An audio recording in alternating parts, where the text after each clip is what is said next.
নমস্কার বন্ধুরা, কেমন আছেন? আজকে আমরা আবার ফিরে এসেছি আরও একটি গল্প নিয়ে। আজকে আমাদের নিবেদন বিশ্ব সাহিত্যের অন্যতম জনপ্রিয় দুর্ধর্ষ স্পাই থ্রিলার ইয়ান ল্যাঙ্কাস্টার ফ্লেমিং। 1908 সালে যার জন্ম, এই বিশ্ববন্দিত সাহিত্যিক দুর্ধর্ষ গুপ্তচর উপন্যাস জেমস বন্ড সিরিজের জন্যই অতীব পরিচিত। একটি মার্চেন্ট ব্যাংকের সাথে যুক্ত ধনী পরিবারের ছেলে ছিলেন ইয়ান ফ্লেমিং। সম্পূর্ণরূপে সাহিত্য চর্চায় মনোনিবেশের পূর্বে দ্বিতীয় বিশ্বযুদ্ধের সময় ব্রিটেনের নৌ গোয়েন্দা বিভাগে তিনি কাজ করেছিলেন। অপারেশন গোল্ডেন আই এবং টি ফোর্সের কাজের সাথেও তিনি জড়িত ছিলেন। আর এই কারণেই তার সৃষ্ট স্পাই থ্রিলার উপন্যাসে যুদ্ধকালীন পরিষেবা, সিক্রেট ইন্টেলিজেন্স সার্ভিস এবং বিভিন্ন গুপ্তচরমূলক কাজকর্মের আমরা উল্লেখ পেয়ে থাকি। 1952 সালে তিনি প্রথম লিখেছিলেন ক্যাসিনো রয়্যাল। 1964 সালে মাত্র 56 বছর বয়সে হৃদরোগে আক্রান্ত হয়ে এই মহান সাহিত্যিক দেহত্যাগ করেছিলেন। আজকে আমাদের নিবেদন অক্টোপাসের খিদে। আজকের গল্পে প্রধান চরিত্রে রয়েছে কৌশিক। আজকের গল্পের নির্দেশনা এবং সূত্রধারের ভূমিকায় আমি রমাকান্ত।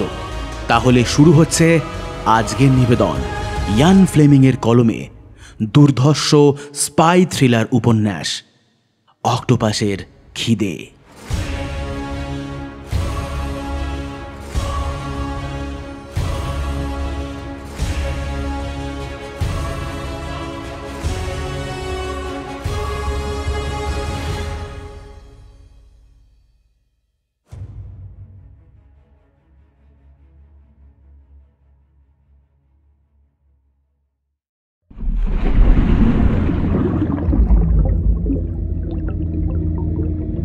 মেজর ডেক্সটার অদ্ভুত মুডে ছিলেন।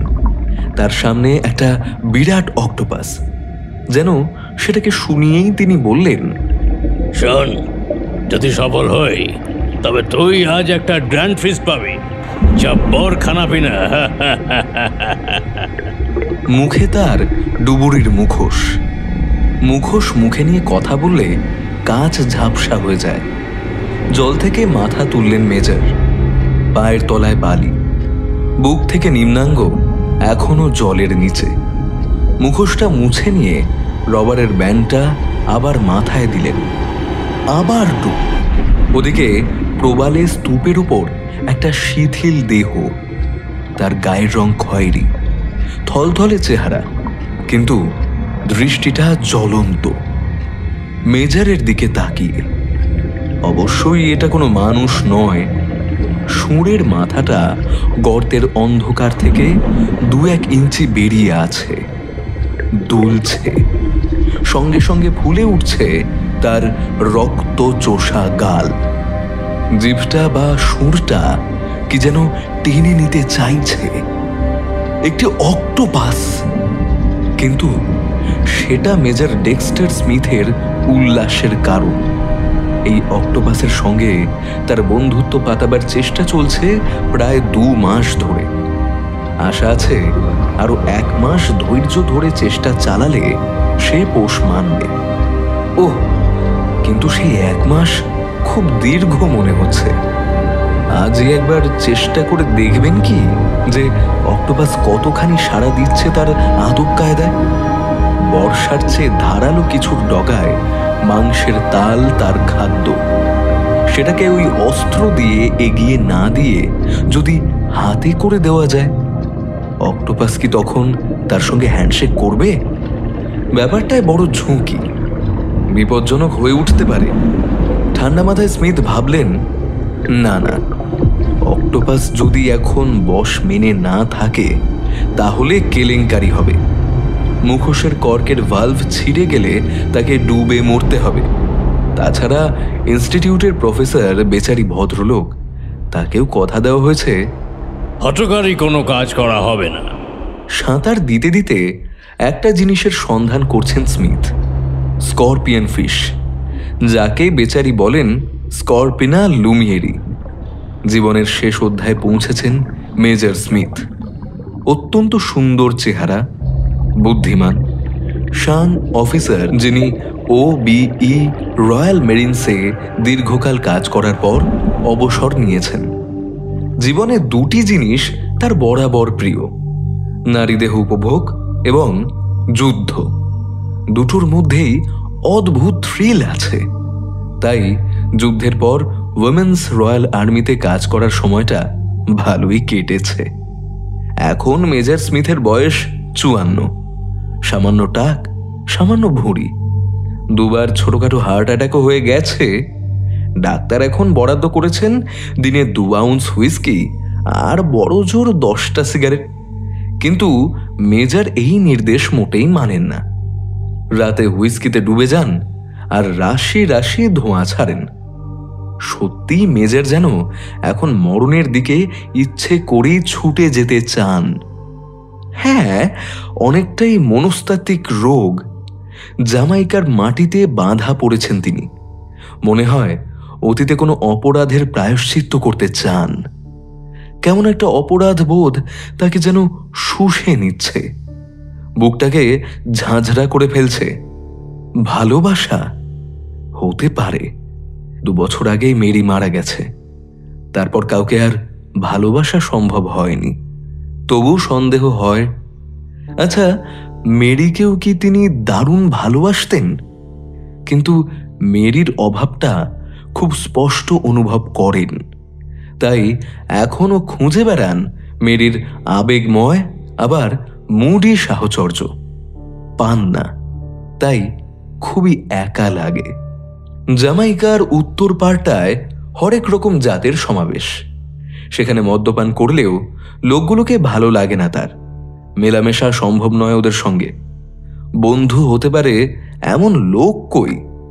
প্রাক্তন সেনা, ভদ্রস্থ কৃষিজীবী, বাগানের মালিক অথবা রাজনীতিবিদ এই ধরনের লোক নেই। তাই একলা অবসাদে ভোগেন মেজর স্মিথ। মদের মাত্রা বেড়ে যায়, তাই মনের মধ্যে মৃত্যুর ইচ্ছে প্রবলভাবে জেগে ওঠে। হয়তো এতদিনে আত্মহত্যা করে বসতেন। ঘুমের ওষুধটা একেবারে পুরোপুরি গিলে ফেললেই হলো। কিন্তু এখনো নিজেকে মেরে ফেলার সিদ্ধান্তে আসেননি তিনি। যদি এমনিতে মৃত্যু হয় ভালো, নিজে নিজেকে মারবেন কেন? যদি তেমন হয়, স্মিথ এখন যে মাতালদের গোষ্ঠীতে অন্তর্ভুক্ত তাদের মধ্যে 4 রকম মানসিকতা দেখা যায়। হয় ফুর্তিবাজ অথবা গোমরামুখ, হয় রাগী অথবা মনমরা চুপচাপ বিষাদগ্রস্ত। ফুর্তিবাজরা বাঁদরামি হইচই ভালোবাসে, মুখ গোমরারা অন্ধকারে গুম হয়ে বসে থাকে। রাগীরা মারপিট রক্তারক্তি করে জেল খাটে, আর মনমরা বিষণ্ণরা ঘরের কোণে বিছানায় শুয়ে চোখের জল ফেলে। মেজর স্মিথ কোন দলে? তিনি 4র্থ ভাগে, মন মরাদের দলে। তার এই 5 একর জমির ওপর ভিলা, প্রবাল স্তূপের উদ্ভিদ ও প্রাণী নিয়ে তার কারবার। এদের তিনি বলেন আমার লোকজন। বিশেষ করে নানা ধরনের মাছগুলোকে। পাখি আর মদের প্রেমে পাগল তিনি। মানুষ নেই, না থাকুক, মানুষকে অত ভালো লাগে না তার। তার চেয়ে এই প্রাণীরা ভালো। কত পরিশ্রম করে তাদের খাদ্য জোগাড় করেন তিনি। তারাও তাদের রক্ষক ও প্রতিপালককে ভালোবাসে। বিরাট মাছ থেকে ছোট্ট মাছ পর্যন্ত যার যেমন খাবার চাই তাই সংগ্রহ করেন তিনি সমুদ্রের জলে ডুব সাঁতার কেটে ত্রিশূলের মতো অস্ত্রটার সাহায্যে। কিন্তু আজকে মেজর স্মিথ বেশ উদ্বিগ্ন। আজ একটা কাণ্ড ঘটাবার শপথ নিয়েছেন তিনি। এ সুন্দর পরিবারে, মাছ, সামুদ্রিক প্রাণী ও পাখিদের সুখী পরিবারে হঠাৎ একটি শত্রু দেখা দিয়েছে তার। কে এই শত্রু? একটা সাংঘাতিক স্করপিয়ন ফিশ। সাধারণত পৃথিবীর দক্ষিণে সমুদ্র অঞ্চলে এই জাতীয় স্করপিয়ন ফিশদের বসবাস। ওয়েস্ট ইন্ডিজের কাছে যে স্করপিয়ন ফিশ দেখা যায় সেগুলো ছোট, মাত্র 12 ইঞ্চি লম্বা, আর 1-1.5 পাউন্ড ওজন, ধ্যাবড়া কুৎসিত চেহারা, তবে হাঁ মুখটা বড়। এবং সেখানেই বিপদ, ছোট ছোট মাছেদের গিলে খায়। পিঠের পাখনায় একটা ধারালো সূচ থাকে, ইঞ্জেকশনের সূচের মতো, বিষাক্ত সূচ। মানুষ মারার বিষথলি থাকে ওদের গায়ে। মানুষ কেন, যে কোনো প্রাণী মরবে। মাঝে মাঝে জল ছেড়ে এরা বালির ওপর উঠে আসে, প্রয়োজনে পাথরের আড়ালে পালিয়ে যায়। এইখানে একটা বেশ ডেঞ্জারাস স্করপিয়ন ফিশ সম্প্রতি উৎপাত শুরু করেছে। একটা প্ল্যান করছেন মেজর স্মিথ। প্রথমে স্করপিয়ন ফিশটাকে মারতে হবে, তারপর ত্রিশূল গেঁথে সেটাকে ওই অক্টোপাসের মুখের কাছে ধরবেন। দেখতে হবে অক্টোপাসটা কি করে। দুটোই মারাত্মক, অক্টোপাসের মতো সর্বভুক রাক্ষস, আর ও বিকট হিংস্র বিষাক্ত মাছ। মাছটা যদি আধমরা থাকে তবে তো ভালোই, লড়াইটা জমবে। নাকি আদৌ লড়াই বাঁধবে না, সেটাই দেখার। যদি অক্টোপাস ওই বিষাক্ত মাছকে খায় তবে কতখানি খাবে, আংশিক না পুরোপুরি? যদি খায় তবে বিষের জ্বালায় অক্টোপাসের কিরকম যন্ত্রণা হবে? সেও কি মরবে? মোট কথা, বেস্টিউটের প্রফেসর বেঙ্গারি এং প্রশ্নগুলোর জবাব চাইছেন, উত্তরগুলো দিতে হবে, এবং আজই। তাই চিন্তিত মেজর স্মিথ। এই পরীক্ষা করতে গিয়ে তার প্রিয় অক্টোপাসের জীবনও শেষ না হয়ে যায়। তবে এই পরীক্ষার ফলাফলের ওপর সামুদ্রিক প্রাণী সংক্রান্ত রিসার্চ একটা নতুন মোড় নেবে। আরেকটা কথা, এই এক যাবজ্জীবন কারাদণ্ডের মতো জীবন, এটা থেকেও রেহাই পেতে কতগুলো নিয়ম তার জানা। গভর্নমেন্ট হাউস থেকে টেলিগ্রাম যাবে উপনিবেশ বিভাগে, সেখান থেকে গুপ্তচর দপ্তরে, তারপর স্কটল্যান্ড ইয়ার্ড এবং অতঃপর পাবলিক প্রসিকিউটরের কাছে কাগজপত্র যাবে। এই নতুন ঝামেলা সম্প্রতি পাকিয়েছে। একটা লোক এসেছে কিংস্টন থেকে, নাম জেমস বন্ড। এমনিতে দিনটা স্বাভাবিকভাবে শুরু হয়েছিল। হার্টের ওষুধ, ব্রেকফাস্ট, পাখিদের খাবার দেওয়া, অন্যান্য প্রাণীদের পরিচর্যা ইত্যাদি ইত্যাদি। তারপর ব্র্যান্ডি আর জিঞ্জার। পরিচারক হাজির, তার নাম লুনার। মেজর সাহেব, এক ভদ্রলোক এসেছেন, আপনার সঙ্গে দেখা করতে চান। কি নাম? নাম বলেননি, গভর্নমেন্ট হাউস থেকে এসেছেন। সিটিং রুমে বসাও, আমি আসছি। সিটিং রুমে একজন লম্বা লোককে দেখলেন স্মিথ। লোকটার পরনে নীল স্যুট, জানালা দিয়ে সমুদ্র দেখছেন। ঠিক হ্যান্ডশেক হলো না। আমি স্মিথ, আপনি গভর্নমেন্ট হাউস থেকে এসেছেন শুনলাম। স্যার কেনেথ কেমন আছেন? ঠিক জানি না, আমার সঙ্গে দেখা হয়নি। আমি জেমস বন্ড, ডিফেন্সের লোক।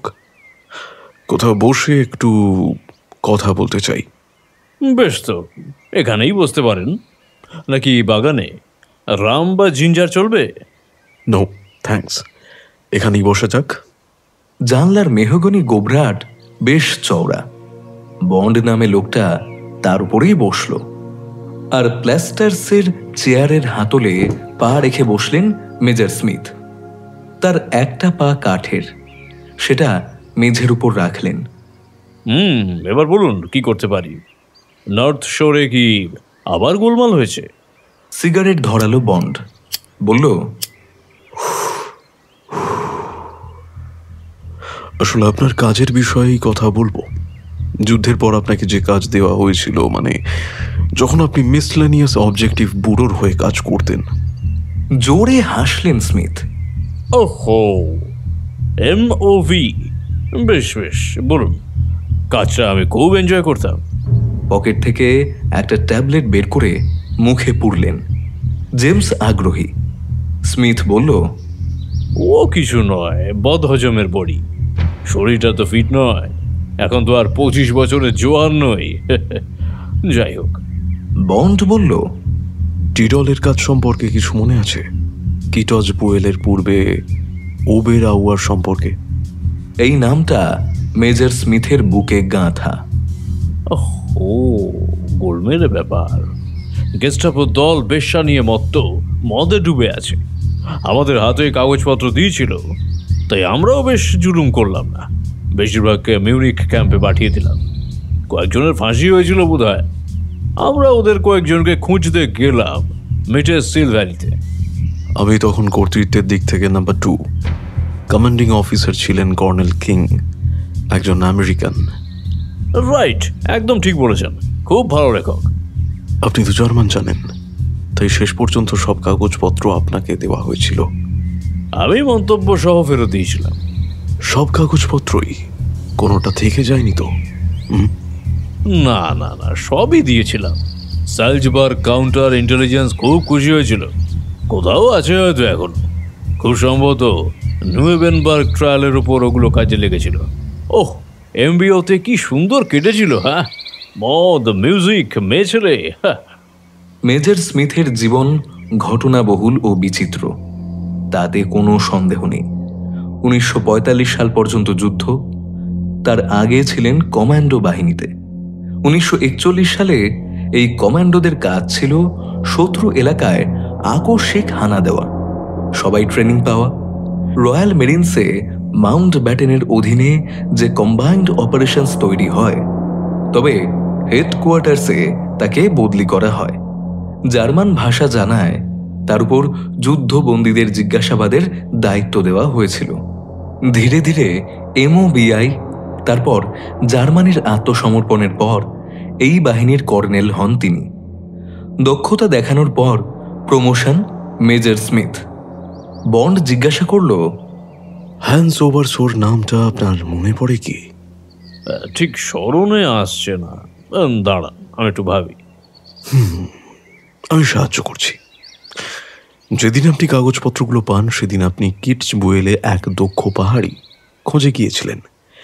তখন ওভারসোরের কথা আপনাকে বলা হয়েছিল, ওকে আপনি অ্যারেস্ট করেন, তার জিপের সঙ্গে নিয়ে বেরিয়ে যান।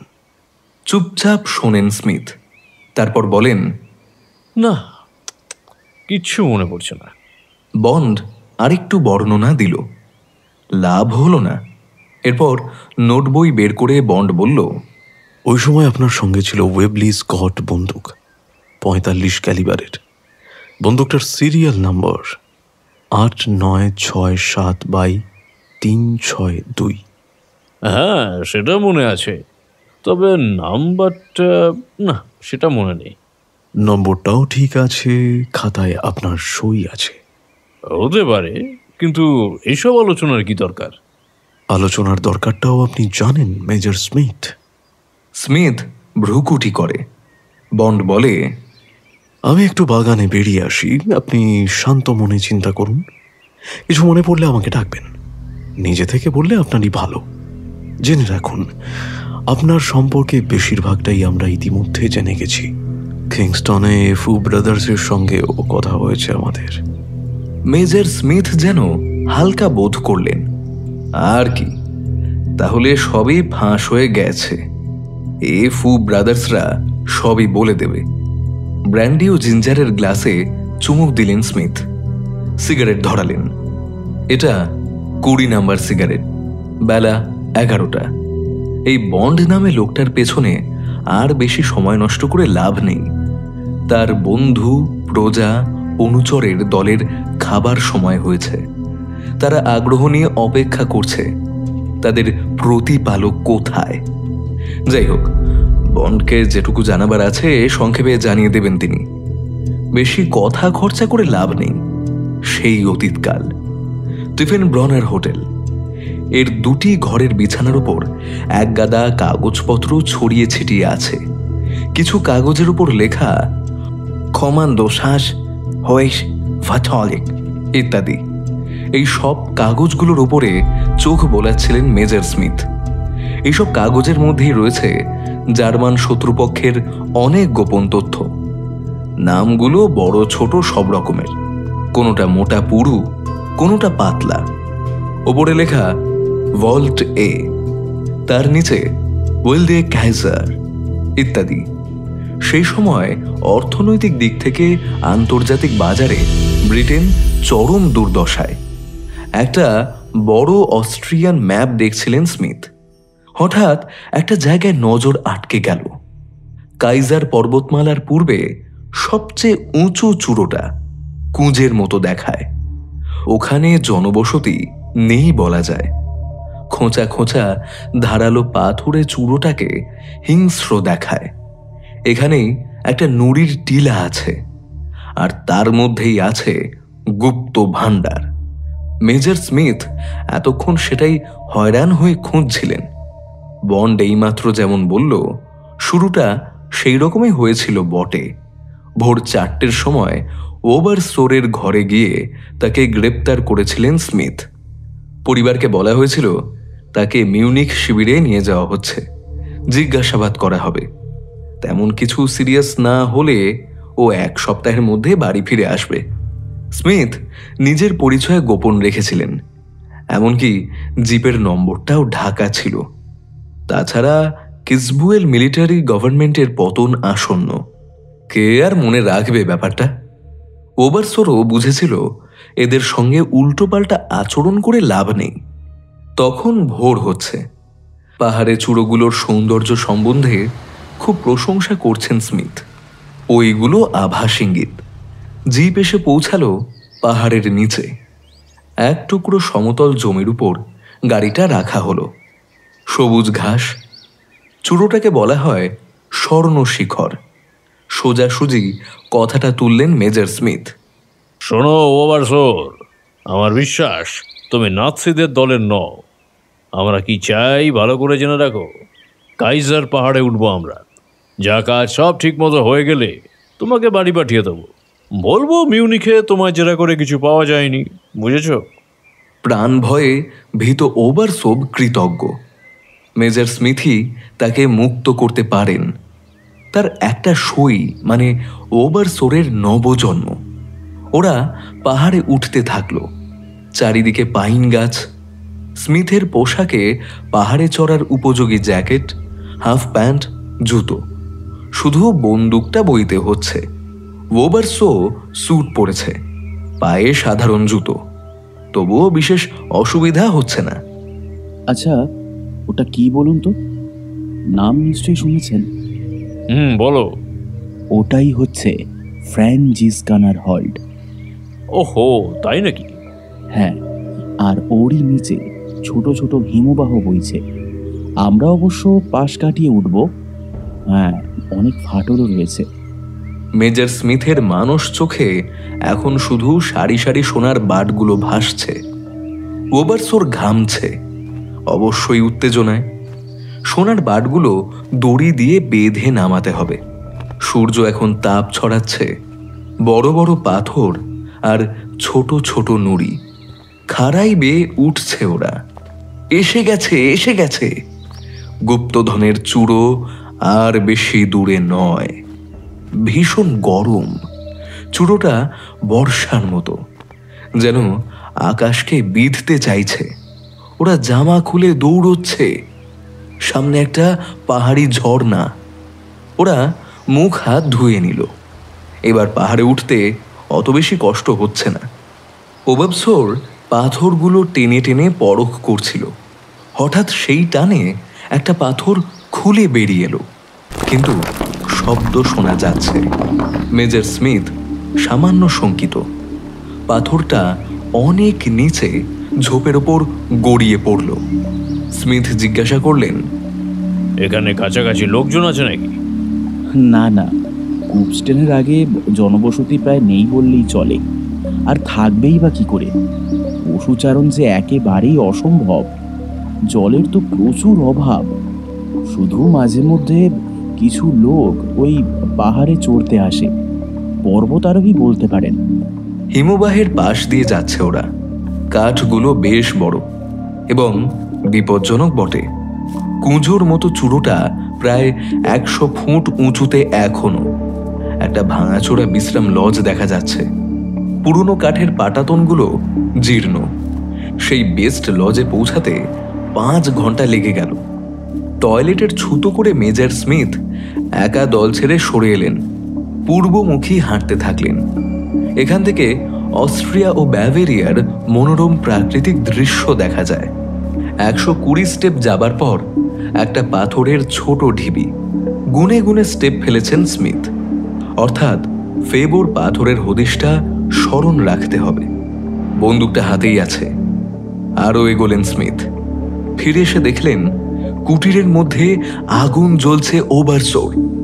ভয় হলো, নিচ থেকে কেউ যদি আগুন দেখে ফেলে। ওভারশোর, আরে বাইরে এসো একবার। Yes major. ওই মোড়কের মধ্যে কি আছে? ও এটা, একে বলা হয় সলডাট, ওই শ্যাঁকা মাংস আর কি। আচ্ছা, এখান থেকে ইন্সব্রাগ দেখা যায়? পথ দেখাতে ওভারসোর এগিয়ে গেল। তার পেছনে স্মিথ বন্দুক তুলে ধরলেন। দড়াম দড়াম, দুটি গুলি ওভারসোরের মাথার পেছন দিকে ঢুকে গেল অতি সহজে। ওভারসোর ঢলে পড়ল, পাহাড়ের ঢাল দিয়ে নিচে গড়িয়ে গেল। হিমবাহের জমাট বরফের উপর আছড়ে পড়ল তার মৃতদেহ। গুলির শব্দে পাহাড়ে প্রতিধ্বনি জাগল। এবার ঢাল বেয়ে নামতে থাকলেন স্মিথ। মনে হলো কেউ যেন তাকে তাড়া করছে। দু হাতে পাথর ঘাঁটছেন তিনি, হাত দিয়ে রক্ত ঝরছে। পাগলের মতো যেন পরশমণি খুঁজছেন তিনি। খুঁড়ছেন, ঘাঁটছেন, খুঁড়ছেন নানা সাইজের পাথরের টুকরো অনেকক্ষণ ধরে। ইউরেকা! এবার পাওয়া গেছে। কি এটা? একটা লোহার বাক্স, জং ধরে ছাই বঙা হয়ে গেছে। যুদ্ধের সময় বোধহয় অস্ত্র রাখা হতো। আবছা নম্বর দেখা যায় এখনো। প্রায় হুররে বলে চেঁচিয়ে উঠেছিলেন স্মিথ। কোনো মতে সামলে নিলেন নিজেকে। এক পলকে দুনিয়ার যত রকম সুখ স্বপ্ন আছে দেখে ফেললেন। বেস্টলি গাড়ি, মন্টি কার্লোর ফুর্তি, সুন্দর ফ্ল্যাট, ব্যালকনি, দামি পোশাক, বড়লোকি সুস্বাদু যত রকম খাদ্য আছে, শ্যাম্পেন, আর হ্যাঁ, প্রিয় গলফ খেলাটাও মনে পড়ল বটে। 15 মিনিট একা একাই দিবা স্বপ্ন দেখলেন স্মিথ। হাত ঘড়ি দেখে উঠে পড়লেন। বিশাল ভারী বাক্সটা টেনে তোলা মুশকিল, যদিও দুপাশে হ্যান্ডেল আছে। একটা দিক ধরে পাথরের উপর দিয়ে ছেড়িয়ে ঘষতে ঘষতে টানতে থাকলেন। রুমাল জড়ালেন হ্যান্ডেলে। কুটির পর্যন্ত টেনে আনলেন বাক্সটাকে। সেই মাংসের টুকরোটা চিবোলেন। কোথায় রাখা যায় এটা? এর মধ্যে যা আছে তার মূল্য নিশ্চয়ই 50,000 পাউন্ডের কম নয়। মেজর স্মিথ এই মুহূর্তে তার নতুন পরিচয় ভাবতে শুরু করলেন। আমি কে? আমি এখন একজন সাংঘাতিক ক্রিমিনাল। এটা গার্ডকে খুন করে ব্যাংক ডাকাতির চেয়েও বড় অপরাধ। এখন তিনি রক্ষক নন, ভক্ষক। তার অপরাধের এখন একটাই শাস্তি, মৃত্যু। এখন কি করণীয়? এই পাপের দৌলত নিয়ে বাকি জীবনটা সুখে কাটাতে হবে। হিমবাহের কিনারায় বাক্সটাকে টেনে আনলেন তিনি। এটাকে অন্য কোথাও লুকিয়ে রাখতে হবে। শূন্যে ঠেলে দিলেন বাক্সটাকে। ঝন ঝন ঝনাত আওয়াজ ভেসে এলো। বাক্সটা কি পাথরের গায়ে ধাক্কা খেয়ে খুলে গেল? ভালোই তো, মেহনত করে আর খুলতে হলো না। এইবার সাবধানে নামতে লাগলেন। জীবন এখন তার কাছে প্রিয়। এখনই মরণ হলে চলবে না। তিনি এখন বিশাল ঐশ্বর্যের মালিক। বাকি জীবনটা আরামে বিলাসে কাটাতে হবে। অনেক কষ্টে বাক্সটার কাছে এলেন স্মিথ। ওই তো লোকটার মৃতদেহ। ওভারসোরের শরীর এখন প্রায় বরফ হয়ে গেছে। যুদ্ধের সময় অজস্র লাশ দেখেছেন তিনি। মৃতদেহ তার কাছে কোনো প্রতিক্রিয়া সৃষ্টি করার ব্যাপার নয়। ওভারসোরের দেহটাকে টেনে একটা গভীর ফাটলের মধ্যে গলিয়ে ফেলে দিলেন। পা দিয়ে কিছু বরফ আর তুষার ঢুকিয়ে দিলেন পাথরে। সুন্দর কবর হয়ে গেল দেহটার। এবার বাক্সটার কাছে এলেন স্মিথ। হ্যাঁ, প্রকৃতি তার কাজ সহজ করে রেখেছে। পাথরে ধাক্কা খেয়ে খুলে গেছে বাক্সের ডালা। হ্যাঁ, যা আশা করেছিলেন তাই সূর্যের আলোয় ঝকমক করছে সোনার বাট, থাকে থাকে সাজানো ঈগল পাখির পায়ের নিচে স্বস্তিকা চিহ্ন, রাইফস ব্যাংকের টাকশালের ছাপ, 1943 খোদাই করা। বাক্সের জিনিস বাক্সেই রেখে তালা বন্ধ করলেন স্মিথ। বাক্সটাকে দড়ি দিয়ে বাঁধলেন। ধাক্কা খেয়ে একটা দিক টুবড়ে গেছে। এবার মোটা দড়িটা হেঁচড়ে টেনে বাক্সটাকে টেনে পাহাড়ি রাস্তা দিয়ে নামতে থাকলেন। বেলা একটা, প্রচণ্ড রোদ, প্রখর তাপ সূর্যের। হিমবাহের জলে রুমাল ভিজিয়ে ঘাড় কপাল মুখ মুছলেন। আপাতত এই ঢালটা ঠিক আছে, কিন্তু তারপর এই প্রচণ্ড ভারী বাক্সটাকে প্রায় 20 মাইল নিয়ে যাবেন কি করে? কাঁধটা আহত, ওই আহত কাঁধে বাক্স বইবেন কি করে? যে করেই হোক সাফল্য চাই, বইতেই হবে। পাহাড়ের নিচে একটা ফার গাছ, ফুলে ফুলে ভরে আছে। তার তলায় কিছুক্ষণ বিশ্রাম নিলেন। সামান্য দূর হলো ক্লান্তি। দুটো মোটা সোনার বাট বের করলেন, শার্টের পকেটে ঢুকিয়ে রাখলেন। এবার বাক্সটাকে এক জায়গায় পুঁতে রাখতে হবে। গর্ত খোঁড়া হলো, বাক্সটাকেও কবর দেওয়া হলো, তবে চিরকালের মতো নয়। প্রয়োজন মতো মাঝে মাঝে এসে এই কবর খুঁড়ে তাকে বের করে আবার কবর দেওয়া হবে। এইভাবে চলবে। আর পৃথিবীর যাবতীয় সুখ ঐশ্বর্যের শীর্ষে উঠে তখন মেজর স্মিথ। কাজটা শেষ হলো, অর্থাৎ সোনার বাট ভর্তি বাক্সটাকে মাটির তলায় চাপা দেওয়া। এবার কি অমানসিক কষ্টে তিনি জিপের কাছে পৌঁছালেন তার বর্ণনা দেওয়া কঠিন। পোশাকের মধ্যে দুটি বিশাল ওজনের সোনার বাট, এ দুটোও তাকে শক্তি জুগিয়েছে অবশ্যই, তাতে কোনো সন্দেহ নেই।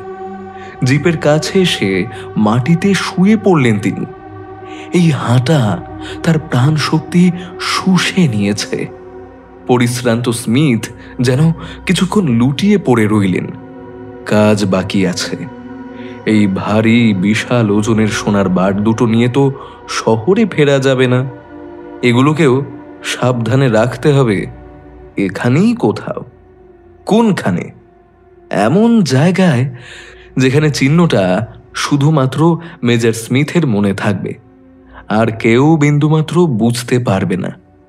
তারপর হোটেলে ফেরা জিপ চালিয়ে। চেহারার হাল এখন বুনো জানোয়ারের মতো হয়েছে। স্নান সেরে জামাকাপড় পাল্টে ভদ্র হতে হবে। ঘরে ফিরে 1 বোতল মদ, রাতের খাবার, তারপর মরার মতো ঘুম। পরদিন MOB বাহিনীর অভিযান মিটারসেল ভ্যালির দিকে। এরপর 2 মাস কেটে গেল। যুদ্ধ থেমে গেছে। লন্ডনে ফিরলেন স্মিথ। কিন্তু যুদ্ধের লড়াই থামলেও জীবনে সমস্যার লড়াই চলতে থাকলো স্মিথের। সোনা স্মাগলিং এক বিরাট সমস্যা, কিন্তু সোনার বাট দুটো তো সারাক্ষণ বয়ে বেড়ানো যায় না। সবচেয়ে ভালো যদি ইংলিশ চ্যানেলের ওপরে কোথাও লুকিয়ে রাখা যায়। তাছাড়া সরকারি কাজ শেষ হচ্ছে না। জিজ্ঞাসাবাদের বিশেষ পদ নিয়ে জার্মানি গেলেন। সোনার বাট দুটো এখনো নিজের বাসস্থানে, একটা সাধারণ লোহার ট্রাঙ্কে রাখা। প্লেনে করে বার 2-3 ইংল্যান্ডে যাবার সময় বাট দুটো একটা একটা করে নিয়ে যাবার চিন্তা করেছিলেন। যাই হোক, শেষ পর্যন্ত নিজের এক বুড়ি কাকিমার খোঁজ পেয়ে গেলেন। তিনি থাকেন কেনিংস্টনে। তার ঘরে একটা নিরাপদ জায়গা পাওয়া গেল। MOB হেডকোয়ার্টারে বহু মেয়ের সঙ্গে রাত কাটাতেন। তাদেরই একজনকে বিয়ে করলেন। তারপর চাকরি ছেড়ে জামাইকা চলে গেলেন। মেয়েটা মানে তার স্ত্রী একসময় উইমেন্স রয়্যাল নেভাল সার্ভিসে কাজ করত, মোটামুটি সুন্দরী। এরপর জ্যামাইকায় স্থায়ী বসবাস। এখানে কোনো কড়াকড়ি নেই। যুদ্ধোত্তর ইউরোপের জের জ্যামাইকার উপরে পড়েনি। মনোরম জায়গা, আলো ঝলমল, সূর্য কিরণ, সুস্বাদু খাবার, ঢালাও মদ, সঙ্গে নববিবাহিত স্ত্রী মেরি। মেরিকে ইতিমধ্যে সোনার বার দুটো দেখানো হয়েছিল। অবশ্যই রাইখে ব্যাকের ছাপগুলো চেঁচে উড়িয়ে দেওয়া হয়েছিল। মেরিকে বুঝিয়ে বলেছিল, শোনো, পাউন্ডের দাম কমেছে, কাগজের নোটের কি দাম আছে বলো তো? এই সোনার বাটের টুকরো বেচে যা পাবো সারা জীবন স্বর্গ সুখে কেটে যাবে। হ্যাঁ। স্ত্রী মেরি কর্নেল আহ্লাদে আটখানা, স্বামীর গলা জড়িয়ে চুমু খেলো। ও স্মিথ, তুমি সত্যি দারুণ লোক। বিশ্বাস করো, আমি সৌভাগ্যবতী। তোমার মতো একজন মানুষকে আমি পেয়েছি। এখন আমরা ধনী। আমি তো ভাবতেই পারছি না। বিশ্বাস করো, আমি ভাবতেই পারছি না। অবশ্যই ধনী, কিন্তু খবরদার রহস্যটা যেন ধরা না পড়ে, তাহলে কিন্তু দারুণ বিপদ। জ্যামাইকার সব ডাকাত আমাকে অ্যাটাক করবে। পাগল নাকি তুমি? এ কথা কেউ ফাঁস করে নাকি? স্ত্রী এখন ঐশ্বর্যবান স্বামী সোহাগিনী। এটার নাম প্রিন্সেস ক্লাব। রাজপুত্রদের ক্লাবই বটে। জাঁকজমক বাহারের দিক থেকে অতিথি ও আগন্তুক সদস্যদের সব রকম ভোজনের আপ্যায়িত করার ব্যবস্থা হয়েছে।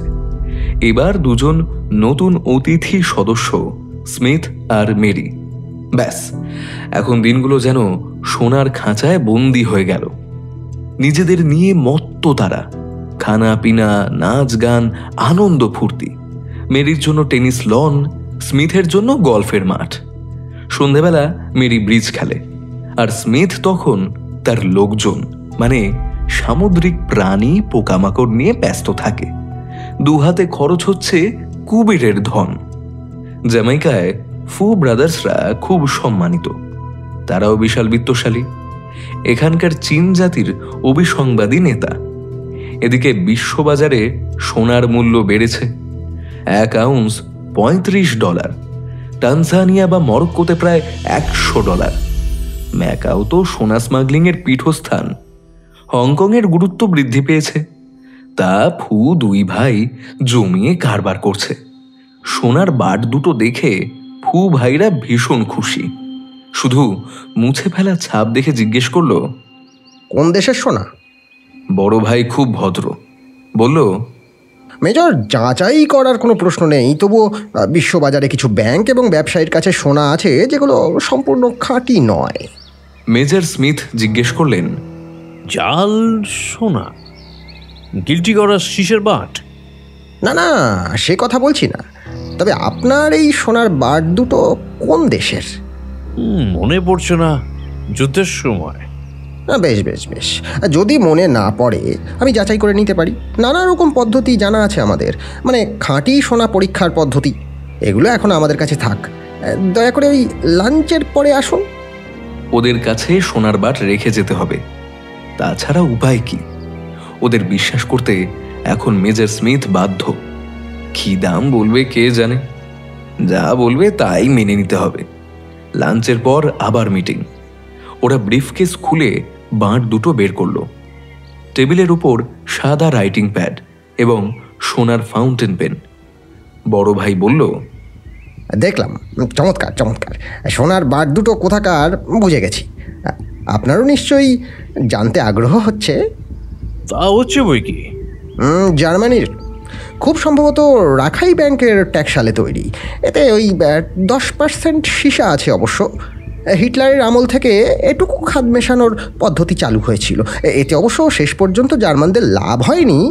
সুইজারল্যান্ডের দাম কমে গেল, তারপর আরও নানা জায়গায়। ও, তার মানে বাঁট দুটোকে আসল সোনা বলে ধরা হবে না। আপনারা এক্ষেত্রে কি করে থাকেন? না না না, তা নয়। পুরো খাঁটি নয় তো কি হয়েছে? হ্যাঁ, আমরা যথেষ্ট দাম দেব, মানে 100 মিনিট প্রাইস যাকে বলে। প্রায় খাঁটি সোনার দর দিচ্ছি $79। দামটা একটু কম হয়ে গেল না? এর কত দাম হতে পারে আপনার কোনো আইডিয়া আছে মেজর? না। খুব বেশি হলে 1 লাখের একটু বেশি। এর থেকে আমাদের দালালি মানে $10 বাদ যাবে। ভেবে দেখুন। একটু ভেবে মেজর স্মিথ বললেন, অলরাইট, আমি রাজি। আরেকবার করমর্দন শুরু হয়ে গেল কারবার। 3 মাসে একবার তিনি ফু ভাইদের কাছে আসেন, হাতে খালি ব্রিফকেস। সেটা 500 পাউন্ডের করকরে জ্যামাইকার নোটে ভর্তি করে চলে যান। সুন্দরভাবে কারবার চলছে, কোনো গোলমাল হয়নি। নিয়ম, শর্ত, বোঝাপড়ার একটু এদিক ওদিক হয়নি। এমনকি ইনকাম ট্যাক্সের ব্যাপারটাও ফু ভাইরা ম্যানেজ করে দেয়। হঠাৎ একবার দেখা গেল টাকাটা 500-র জায়গায় 400 পাউন্ড। কেন? কৌতূহল হলে প্রথমে কিছু বললেন না মেজর স্মিথ, কিন্তু টাকাটা হঠাৎ কমে গেল কেন, এই প্রশ্নটা তাকে চিন্তাগ্রস্ত করল। প্রসঙ্গটা তোলা হয়নি, তাই কোনো তিক্ততাও হয়নি, বচসা তর্কাতর্কিও নয়। হঠাৎ প্রথমবার হার্ট অ্যাটাক হলো মেজর স্মিথের কয়েক বছর অতি আরামে কেটে যাওয়ার পর। ডাক্তার খাবারের উপর নিষেধাজ্ঞা জারি করলেন, মদ্যপানও চলবে না। মদের ব্যাপারে শাসনটা মানতেন না স্মিথ, লুকিয়ে চুরিয়ে পান পর্ব সারতেন। মেরি মেনে নিয়েছিল, আসলে কিছু করার ছিল না তার। স্মিথ ভীষণ জেদি, তবু মাঝে মাঝে প্রতিবাদ করত মেরি। বুড়ো বয়সে তার স্ত্রীর প্রতি প্রেম বাড়ে, তাই মেজর স্মিথ এবার শিশুর মতন অভিমান শুরু করলেন। মেরি একদিন রাগ করে ঘুমের বড়ি খেল। আসলে স্মিথের উপর চাপ দিতে চেয়েছিল, কিন্তু পরিমাণটা সত্যি বেশি হয়ে গেল, ফলে মারা গেল মেরি। এটা এক ধরনের আত্মহত্যাই। ব্যাপারটা তাই চেপে যাওয়া দরকার। একবার পুলিশের হাত পড়লে সেটা কত দূর গড়াবে কে জানে। তবু নানা সন্দেহ গুজব রটতে থাকলো। মেজর এবার পালিয়ে নর্থ শোরে চলে এলেন। বিপত্নিক, একলা জীবন। কিংস্টন থেকে মাইল 3 দূরে একটা বাড়ি পছন্দ হলো। নাম দিলেন তরঙ্গিনী, দ্য ওয়েভস জাতীয়। কিছুদিন পরে দ্বিতীয় হার্ট অ্যাটাক। ইতিমধ্যে অবশ্য সামুদ্রিক প্রাণীদের নিয়ে একটা সংসার গড়ে তুলেছেন, কিন্তু মদের মাত্রা কমেনি। ক্রমাগত মদ্যপান তাকে মৃত্যুর দিকে নিয়ে যাচ্ছে।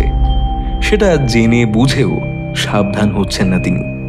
কিন্তু অকস্মাৎ মৃত্যুর আগমনের সম্ভাবনায় তত ভীত বা চিন্তিত ছিলেন না স্মিথ। হলে হবে, কিন্তু যেটা আদৌ ভাবাচ্ছিল না সেই বিপদটা এলো। কোথা থেকে হঠাৎ হাজির এই জেমস বন্ড নামে লোকটা। তার পকেটে যেন একটা মৃত্যু পরোয়ানা রয়েছে। এই হলো অতীতের প্রেক্ষাপট। এখন এই মুহূর্তে মেজর স্মিথের হাত ঘড়িতে 12টা 5। আরেক গেলাস ব্র্যান্ডি জিঞ্জার মিক্সচার গলায় ঢেলে বাগানে এলেন তিনি।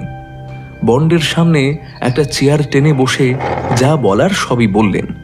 বন্ড বলল, হ্যাঁ, আমার আইডিয়ার সঙ্গে মিলেছে। লিখিতভাবে সই করে রিপোর্ট দিতে হবে কি? দিলে ভালো, তবে আমার কোনো দরকার নেই। এটা আপনার প্রাক্তন সেনা দলের লোকেদের কাজ। আইনগত ব্যাপারটাও আমার কাজের মধ্যে পড়ে না, তবে আমাকে আমার দপ্তরে একটা রিপোর্ট দিতে হবে।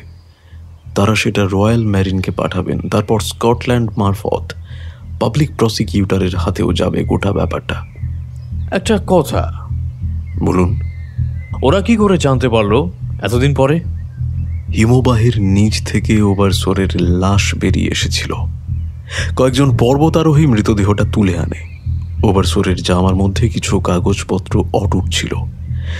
সেই কাগজগুলো পরীক্ষা নিরীক্ষার পর ঘটনাটা এগিয়ে গেল। সূত্র ধরে বুলেটটাও পাওয়া গেল। সেটা কোন বন্দুকের বুলেট সেটা ধরা গেল। কিন্তু মিস্টার বন্ড, এর মধ্যে আপনার কি ভূমিকা? মব আমাদের সার্ভিসের, তাই আমার দপ্তরের সব কাগজপত্র চলে এলো। ফাইলটা দেখলাম। এখন আমার হাতে কোনো কাজ ছিল না, ফলে খানিকটা আগ বাড়িয়ে এই কাজটা নিয়ে নিলাম। মেজর স্মিথ নিশ্চুপ। বন্ড বলল, আরেকটা ব্যাপার আছে। এই ওভার স্যার আমার দূর পরিচিত, প্রায় আত্মীয়ের মতো। চমৎকার লোক। যুদ্ধের সময় ওর কাছে অনেক কিছু শিখেছিলাম। এক সময় তাকে পিতৃতুল্য জ্ঞান করতাম। বুঝেছি। I am sorry. বন্ড উঠে দাঁড়ালো। আমায় কিংস্টন ফিরতে হবে, চলি। আপনাকে নিতে লোক আসবে সপ্তাহখানেক পরে। বন্ডের গাড়ি ঘর ঘর আওয়াজ তুলে লনে নুড়ি পাথরের ওপর দিয়ে চলে গেল। ডুবুরির পোশাক পরে জলে নামলেন স্মিথ। বন্ডের শান্ত নিরুদ্বেগ আচরণ, বিশেষ করে তার শেষ দিকে উচ্চারিত কথাগুলো তার মাথায় ঘুরপাক খাচ্ছিল। বন্ড ওকে সঙ্গে সঙ্গে গ্রেপ্তার করে নিয়ে গেল না কেন? কেন 1 সপ্তাহ পর লোক আসবে তাকে অ্যারেস্ট করতে? এই কালক্ষেপের কারণ কি? অনেকটা যেন এইরকম, আসামিকে তৎক্ষণাৎ ফাঁসির মঞ্চে না তুলে তার হাতে একটা রিভলভার ধরিয়ে দিয়ে চলে যাওয়া। জ্যামাইকা রেজিমেন্টের কেউ যদি গ্রেপ্তার করতে আসে, সেটা তো বন্ড নির্দেশ দিলেও হতে পারত। অতএব মনে হয় মেজর স্মিথকে এই 1 সপ্তাহের মধ্যে ভেবে চিনতে আত্মহত্যার সুযোগ দিল বন্ড। কিন্তু কি করবেন মেজর স্মিথ? আত্মহত্যার বিকল্প কি? অনেক লাঞ্ছনা, দুর্দশা, অপমান।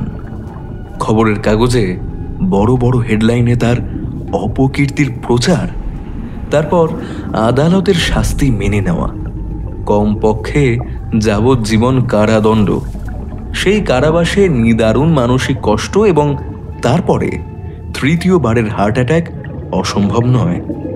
ভালোই, মৃত্যু হলে পরলোকে স্ত্রী মেরির সঙ্গে দেখা হবে।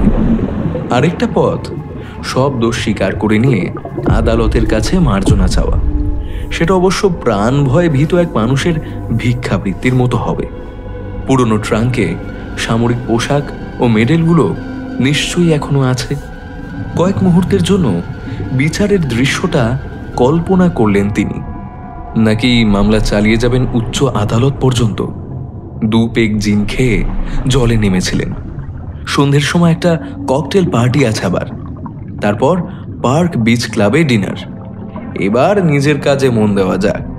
সেই স্কপ শিকার, বিষাক্ত মাছটাকে এখনো মারা যায়নি, যাকে মেরে অক্টোপুসির মুখের কাছে তুলে ধরা হবে।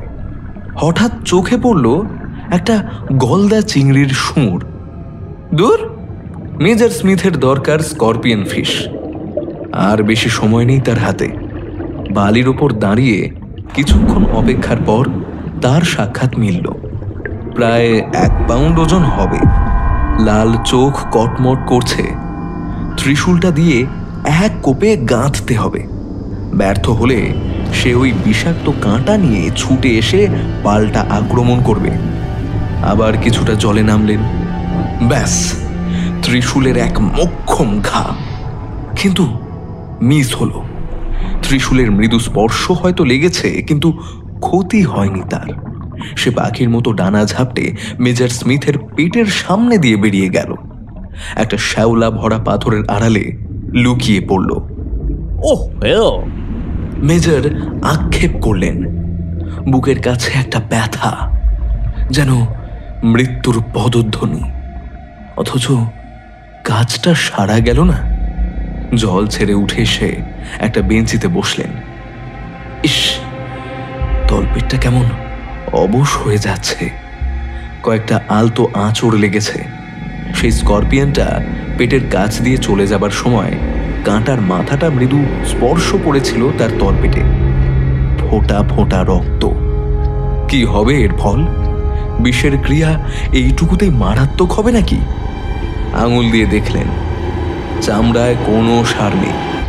একটু যন্ত্রণাও শুরু হয়ে গিয়েছে ভেতরে। বইয়ে যতটুকু পড়েছেন তাতে মেজর স্মিথ জানেন, স্করপিয়নের কাঁটার ঘষা খেলে জীবনের মেয়াদ বড় জোর 15 মিনিট। সর্বনাশ!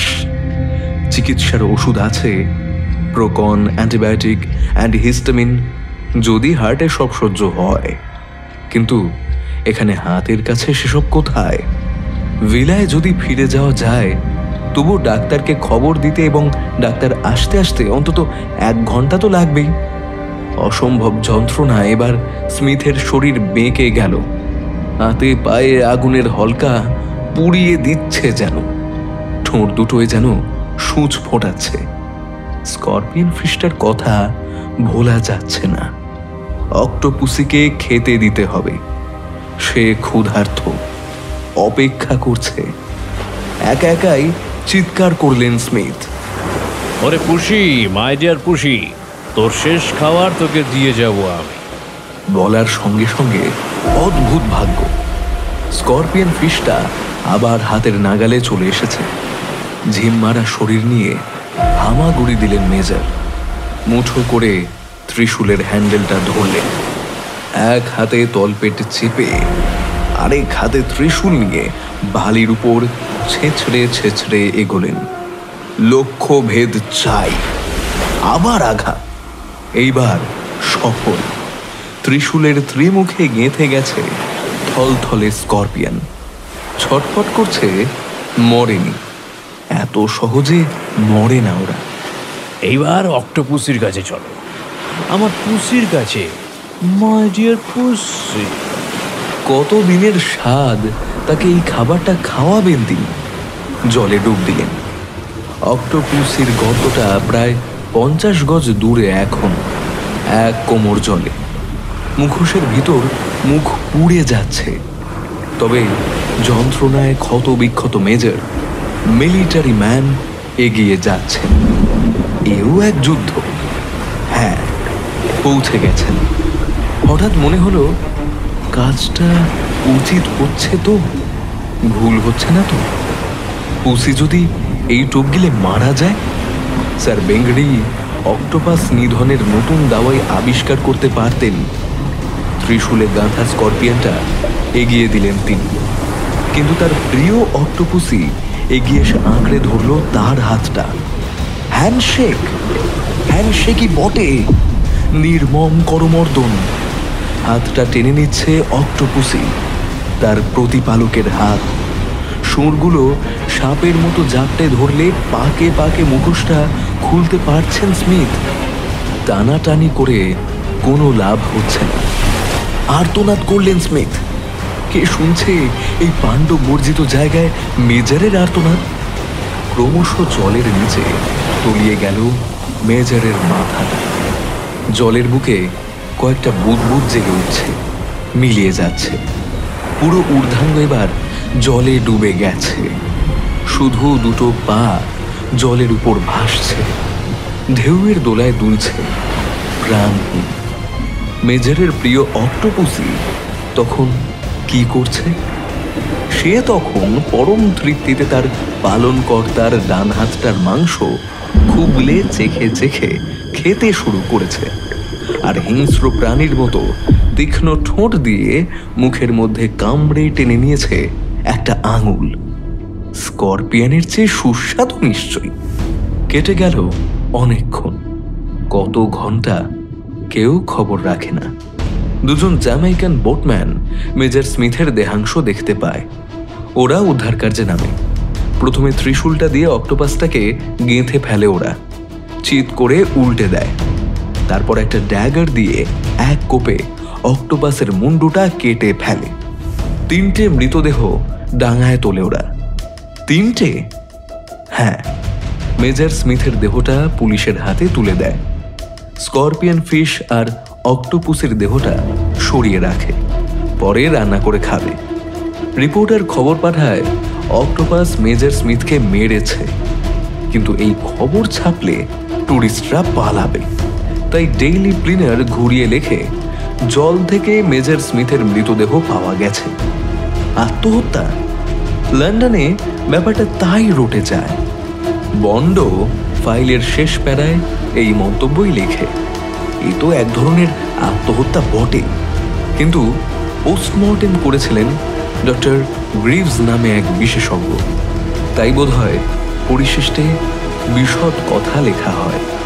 এক মর্মান্তিক মৃত্যু কাহিনী অজানা থাকে না।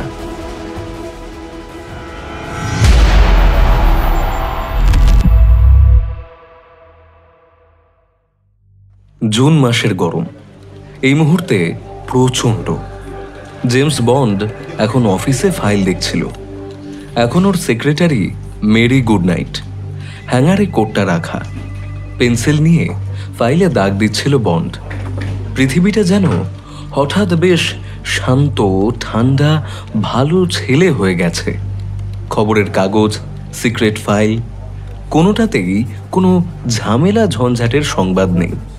এই শূন্য, শান্ত, অলস দিনগুলো বন্ডের কাছে ভীষণ অসহ্য।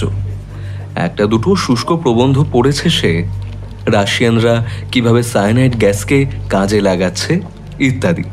একরকম খেলনা পিস্তল বেরিয়েছে যা দিয়ে নাকি অতি সহজে খুন করা যায়। সায়ানাইডের ধোঁয়া ছিটিয়ে দেওয়া হয়। টেলিফোন। এম ফোন করেছেন, ডাকছেন। কোডটা পড়ে নিয়ে মেরিকে খবরটা জানালো বন্ড। এম এর সেক্রেটারি মিস মানিপেনির মুখ ভাবলেশহীন। বরাবরই একরকম নিরাসক্ত মুখের ভাবটা বোধ হয় ইচ্ছে করেই তৈরি করেছে সে।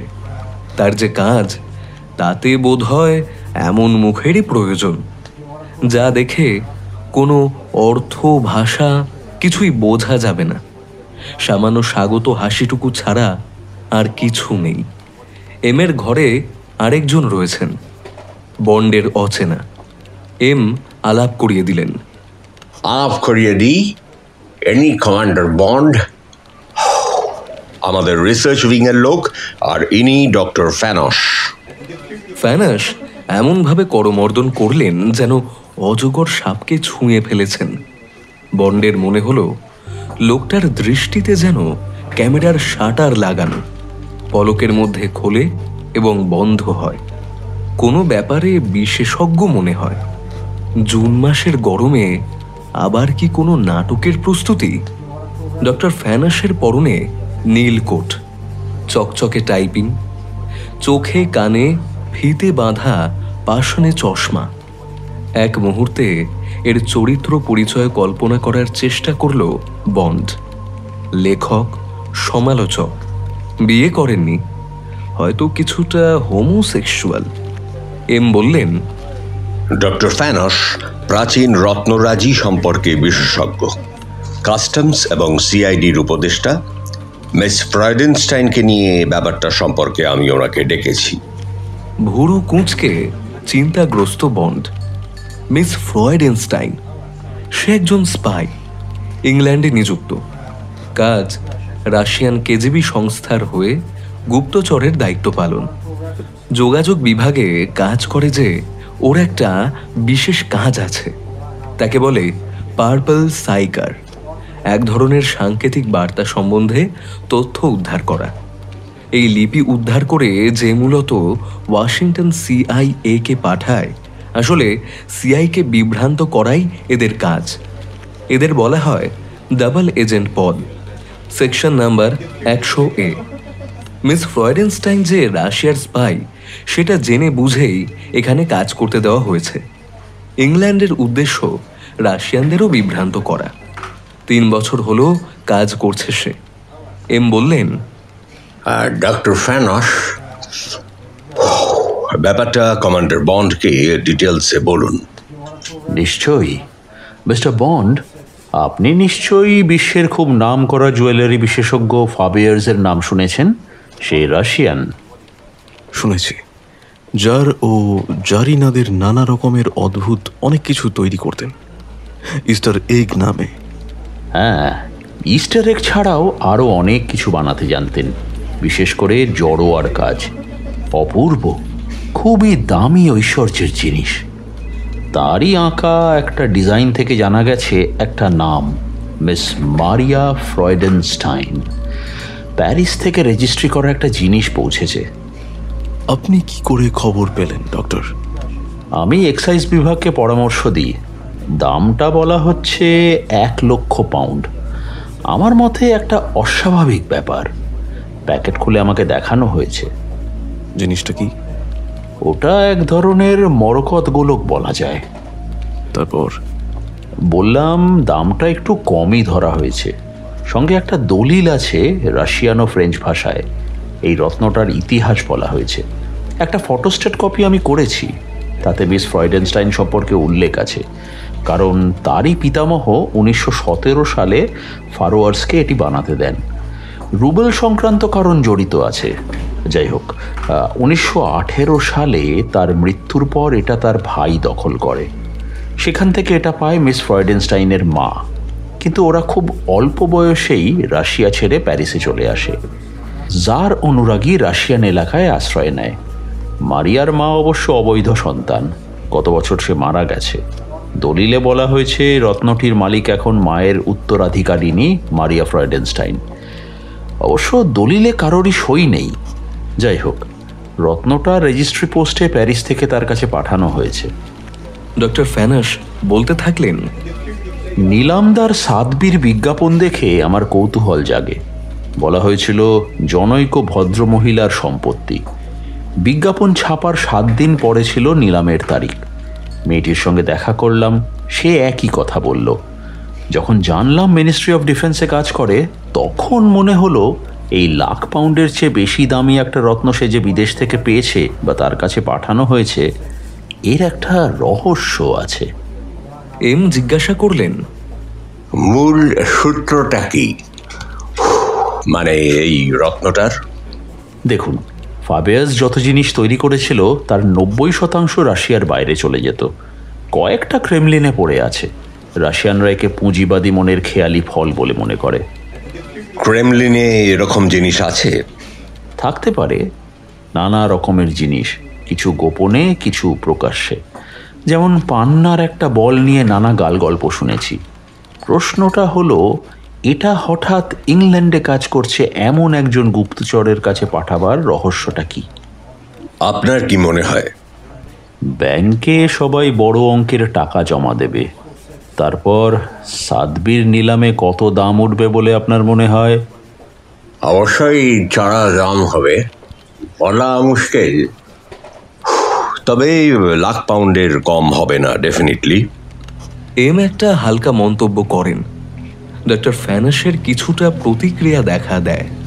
বোঝা যায় রত্নের উপর কারুশিল্পকে কতটা শুদ্ধ করে। এম লজ্জিত হয়ে ক্ষমা চান। বন্ড ইচ্ছে করেই বলল, এর মধ্যে আমি কোনো রকম রহস্য বা ঘোর প্যাঁচ কিছুই দেখছি না। তবে ডক্টর ফ্যান্স যে এই ব্যাপারে কষ্ট স্বীকার করছেন, সেটা অবশ্যই প্রশংসনীয়। খানিকটা রাগতভাবে উঠে ঘর থেকে বেরিয়ে গেল ডক্টর ফ্যানাস। সামান্য হ্যান্ডশেক, ব্যাস। বন্ড তাকে দরজা পর্যন্ত এগিয়ে দিল। এম কিছু কাগজপত্র ঘাঁটলেন। হঠাৎ তার চোখ চকচক করে উঠল, যেন কিছু আবিষ্কার করেছেন। 1935 সালে প্যারিসে মিস ফ্রিয়েভেনস্টাইনের জন্ম। জার্মানির বিরুদ্ধে প্রতিরোধ বাহিনীতে ওর মা কাজ করেছিলেন। যুদ্ধের পরে সার্বনে গিয়ে এম্বাসিতে কাজ পায়। নৌবাহিনীতে দোভাষীর কাজ করে। এম বলেন, বাকি খবর তো জানোই। যৌন জীবনের কেচ্ছায় পড়ে ও যার হাতের মুঠোয় চলে যায়, সেই লোকটা রাশিয়ার এনকেভিডির হয়ে কাজ করত। মেয়েটাকে জোর করে, অনেকটা ব্ল্যাকমেলিং করেই ওদের স্পাই করে নেয়। মায়ের দৌলতে মেয়েটা ব্রিটিশ নাগরিকত্ব পায়, কারণ অফিস ওকে আমাদের কাছে পাঠায়। এম ধোঁয়া ছাড়তে ছাড়তে বলেন, কিন্তু এইবার মেয়েটা একটা মহা ভুল করে বসল। আমাদের কাজে যোগ দেওয়ার আগে ও 1 মাস ছুটি নেয়। সেই ছুটিতে ও কি করেছিল খোঁজ নিয়ে আমরা জানতে পারি ও গিয়েছিল লেনিনগ্রাদে গুপ্তচরের ট্রেনিং নিতে। ফিরে আসার পর আমরা অবশ্য ওকে ইচ্ছে করেই কাজে নিলাম, পার্পল সাইফারের কাজে ঢুকিয়ে দিলাম। সেই থেকেই মেয়েটা কাজ করছে কেজিবির হয়ে। ইতিমধ্যে হঠাৎ এই বিশাল রত্নের আগমন। এটা একটা নতুন ধরনের টোপ, হয়তো নকল চিজ। মেয়েটা কিন্তু এই কাজের বিনিময়ে কিছুই পায়নি, এটাও ভাবার বিষয়। তবু সে কাজ করছে কেন? ওর ব্যাংক অ্যাকাউন্টে মাত্র 50 পাউন্ড আছে। এম বললেন, তবে হ্যাঁ, ইদারিং শোনা যাচ্ছে এবার নাকি ওর নামে একটা মোটা টাকার বকশিস আসবে। ওকে ইংল্যান্ডে যারা অর্ডার পাঠাচ্ছে, কলকাঠি নাড়ছে, তাতে খবর নেওয়া হয়নি? দরকার পড়েনি। তাছাড়া খোঁজ নেওয়া বেশ কঠিন কাজ। এখানে কেজিবির রেসিডেন্ট ডিরেক্টর সম্বন্ধেই বা কে কতটুকু জানে? সাদবিব নিলামটা একটা বড় সুযোগ, ওখানেই টের পাওয়া যাবে লোকটা কে। এম একটু বিরক্ত। বন্ড ব্যাখ্যা করে, ডক্টর ফন্স নিলামের ডাক সম্পর্কে বলেছিলেন ওয়াটক্সের লোক যেন সবচেয়ে চড়া দর হাঁকে। জহুরি কাবেয়ার্জকে কেজিবে কাজে লাগিয়েছিল, কিন্তু তিনি কেজিবে সম্পর্কে বিশদ কিছু জানতেন না। অনেক সময় কেজিবিও সঠিক জানেন তৈরি রত্নের দাম কত হওয়া উচিত, মেয়েটি কত বকশিস পাবে সেটাও ধরা মুশকিল। কিন্তু কেউ যদি আরও দর বাড়াতে চায়, সেটা একমাত্র ও রেসিডেন্ট ডিরেক্টরই চাইবে। আমরা ওকে চিনে ফেললে তথ্য পাবো, সরকার ওকে ইংল্যান্ড থেকে তাড়াবে। তাছাড়া কেবিজিও ওকে ডেকে নিতে পারে, তবে সহজে ফেরত নেবে যতক্ষণ না উপযুক্ত বিকল্প পায়। ঠিক আছে, তুমি এগিয়ে যাও জেমস, কাজটা নাও। চিফ অফ স্টাফের সঙ্গে কথা বলো। ও ও ও বাই দ্য ওয়ে, কাজটা পেয়ে নিজের প্রাপ্তি দর কিন্তু বেশি চড়িও না, কারণ আমাদের হাতে এখন টাকা বেশ কম। ওকে? বন্ড শুধু বলল, ও নো স্যার। ঘর থেকে বেরিয়ে গেল। এজেন্ট স্ট্রিট 138 নম্বরটা ওয়াটস্কিদের দোকান। অতি আধুনিক, শোকেসে তেমন কিছু জড়োয়া গয়না নেই। মনেই হবে না যে ফাবেয়ার্ডের তৈরি গয়নার এরাই সবচেয়ে বড় ব্যবসাদার। মেঝেতে কার্পেট, দেওয়ালে ফুলের টব এবং কুইন মেরি ও নানা রাজা রানীদের ছবি টাঙানো আছে। বড় দোকানে ঢুকেই প্রথমে কেনেথ স্নোম্যানের খোঁজ করল। 40-এর কাছাকাছি একজন উঠে এলেন, ফিটফাট পোশাক। বন্ড বলল, আমি সিআইডির লোক, কিছু কথা আছে। আমার নাম জেমস বন্ড। ইচ্ছে করলে স্কটল্যান্ড ইয়ার্ডে খোঁজ নিতে পারেন। স্নোম্যান বললেন, চলো নিচে যাই। সিঁড়ি দিয়ে নিচে নামতে নামতে দেওয়ালে বিরাট বিরাট শোরুম ঝকঝক করছে। কাচের আড়ালে নানা মণিমুক্তোর ঝলমলে আলো। বন্ড বলল, কাল একটা মরকতের গোলক নিলাম হবে, সে ব্যাপারে কিছু কথা বলবো। ও আচ্ছা, কোনো গোলমাল আছে নাকি? আমাদের কোনো গোলমাল নয়, তবে লেনদেনটা নিয়ে আমাদের কিছু মাথা ব্যথা আছে। এই রত্নটার মালিক মিস ফ্রয়েডস্টাইনকে আমরা চিনি। অহেতুক চেঁচামেচি করে দর চড়াবার চেষ্টা হবে, এটা একটা চক্রান্ত। খবর আছে আপনারাই সবচেয়ে বেশি দর দিয়ে কিনবেন। অনেকটা ঠিকই ধরেছেন। আমরা ওটা কিনতে চাই ঠিকই, তবে দাম কতটা চড়া হবে সেটা জানি না। অন্যরাও দর হাঁকাবে, বিশেষ করে মেট্রোপলিটন।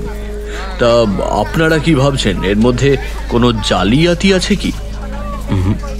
আমরা জালিয়াতির ভয় পাচ্ছি না। বন্ড বুঝে গেল এই স্নোম্যানের সঙ্গে সব কথা খুলে বলা চলবে না। সে বলল, মিস্টার স্নোম্যান, আশা করি আপনি আমাদের সাহায্য করবেন। কিরকম সাহায্য? অবশ্য স্কটল্যান্ড ইয়ার্ডের সঙ্গে আমরা অনেকবার হাত মিলিয়ে কাজ করেছি। আমি কিন্তু আসলে প্রতিরক্ষা দপ্তরের লোক। তাতে কি হয়েছে? আপনি আমার ওপর আস্থা রাখতে পারেন। ভালো কথা, কিন্তু আপনাদের ব্যাপারগুলো অফিসিয়াল সিক্রেটস অ্যাক্টের আওতায় পড়ে। যে নিলামের দর চড়াবে সে আসলে ক্রেতা নয়, সে শুধু ব্যাপারটাকে উস্কে দিচ্ছে। আমাদের মতে সে রাশিয়ান দালাল, তাকেই আমরা খুঁজছি। আপনি জানলে তাকে চিনিয়ে দেবেন, এই সাহায্যটাই চাইছি। নিশ্চয়ই সাহায্য করব, যদিও ব্যাপারটা খুব সোজা নয়। সাধ্বীর কর্তা পিটার উইলসন হয়তো নিলাম হাঁকবে, তার উদ্দেশ্যটা বুঝতে হবে। আমরা কত দূর উঠবো সেটা আমরা জানি, অন্যেরা কতটা লড়বে সেটা এখনো ধরতে পারছি না। যাকে আপনি যখন বলছেন তখন চক্রান্ত থাকতে পারে। লোকটাকে চেনার চেষ্টা নিশ্চয়ই করব। প্লিজ তাই করবেন। আচ্ছা, কত দর উঠবে বলে আপনার ধারণা? সেটাই তো বুঝতে পারছি না। অবশ্য জানলেও বলা যেত না, কারণ ক্লায়েন্টের সঙ্গে আলোচনা করে এই বিষয়টা আমরা সিক্রেট রাখি। বন্ড কিছুক্ষণ চুপ করে থাকে। টিকিটটা হাতে নিয়ে একবার চোখ বুলোয়। ঠিক টিকিট নয়, কার্ড। স্নোম্যানের স্ত্রীর সিট নাম্বার দেওয়া আছে। কার্ডে বলা হয়েছে একটি মূল্যবান জহরতের পেটিকা এবং ফাবেয়ার্সের তৈরি একটি অসাধারণ কারুশিল্প বিক্রি হবে। ওই বিশেষ রত্নটি এক মহিলার সম্পত্তি। স্থান প্রধান নিলামঘর, প্রবেশপথ সেন্ট জর্জ স্ট্রিট। মঙ্গলবার 20 জুন রাত 9:30। স্নোম্যান জিজ্ঞেস করলেন, ফাবেয়ার্ডের তৈরি কিছু জিনিস দেখবেন নাকি? ক্রেমলিন থেকে আমার বাবা কিনেছিলেন 1927 সালে। বন্ড অল্প কিছুক্ষণ সময় কাটালো সেখানে। তার মাথায় একটাই চিন্তা, লন্ডনে অবস্থিত কে সেই সোভিয়েত গুপ্তচর। পরের দিনটা যথেষ্ট টেনশন রইল। সরকারিভাবে এক্ষেত্রে যা যা প্রস্তুতি নিতে হয় সেসব সম্পন্ন করল বন্ড। সাংকেতিক লিপি উদ্ধারের ব্যাপারটাও খেয়াল রাখতে হবে। ইচ্ছে করেই মিস মারিয়া ফ্রয়েডেনস্টাইনের সঙ্গে সামান্য হাসি তামাশা করলো বন্ড। বুঝতে চেষ্টা করলো মেয়েটির সাদা ব্লাউজের নিচে কতটা কালো অন্ধকার। কি অদ্ভুত ধরনের গোপনীয়তা শিখছে এরা, কি সুন্দর চালিয়ে যাচ্ছে। আজ রাতের মধ্যে মেয়েটা বিশাল ধনী হয়ে যাবে। এই কাজটার জন্যেই এতদিন ধরে অল্প মাইনে মেনে নিয়েছিল। এবার তার কপাল খুলে যাবে। এবার কেজিবি তাকে সুনজরে দেখবে। কিন্তু বন্ড সতর্ক, প্রতিরোধের জন্য তারা কি করতে যাচ্ছে সেটা গোপন রাখতেই হবে। আসলে মিস ফ্রয়েডেনস্টাইন একজন ডাবল এজেন্ট। সে ব্রিটিশ এবং রাশিয়ান দুপক্ষকেই ভাঁওতা দিচ্ছে। উচিত মতো সময়ে এদের শেষ করে দিতে হয়। সায়ানাইড পিস্তলের কথা মনে পড়ল বন্ডের। আজ জর্জ স্ট্রিট গাড়িতে গাড়িতে ছেয়ে গেছে। একটু পরেই নিলাম শুরু হবে। বিশাল ভিড়। সিট দেখিয়ে দেওয়া হচ্ছে। যে যার নিজের জায়গায় বসে খাতা পেন্সিল নিয়ে হিসাব করছে। একটি সিটে মিস্টার স্নোম্যানকেও দেখা গেল। ট্যাক্সি থেকে নামলো বন্ড। তার নির্দিষ্ট আসন ঠিক স্নোম্যানের পাশে। সেখানেই বসলো বন্ড। ঘরটা বেশ বড়। গ্যালারিটা যেন একটা টেনিস গ্রাউন্ডকে ঘিরে রেখেছে। মাথার উপর ঝাড় লণ্ঠন ঝুলছে। ছোট ছোট সোনালি চেয়ারে দর্শকের দল। উপস্থিত সকলেই সুসজ্জিত। নানা কথাবার্তা চলছে। 15,000 পাউন্ড, না না 16,000, স্যার 17,000 উঠেছে, এবার 18, 19, 20 ইত্যাদি।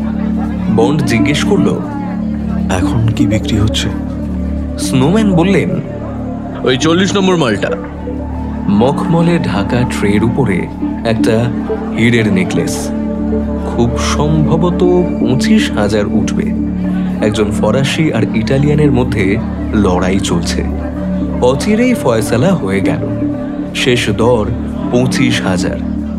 বন্ড বলল, এখানকার নিলাম ব্যবস্থাটা যথেষ্ট জমাটি নয়। স্নোম্যান বললেন, আর 5 মিনিটের মধ্যেই জমে উঠবে।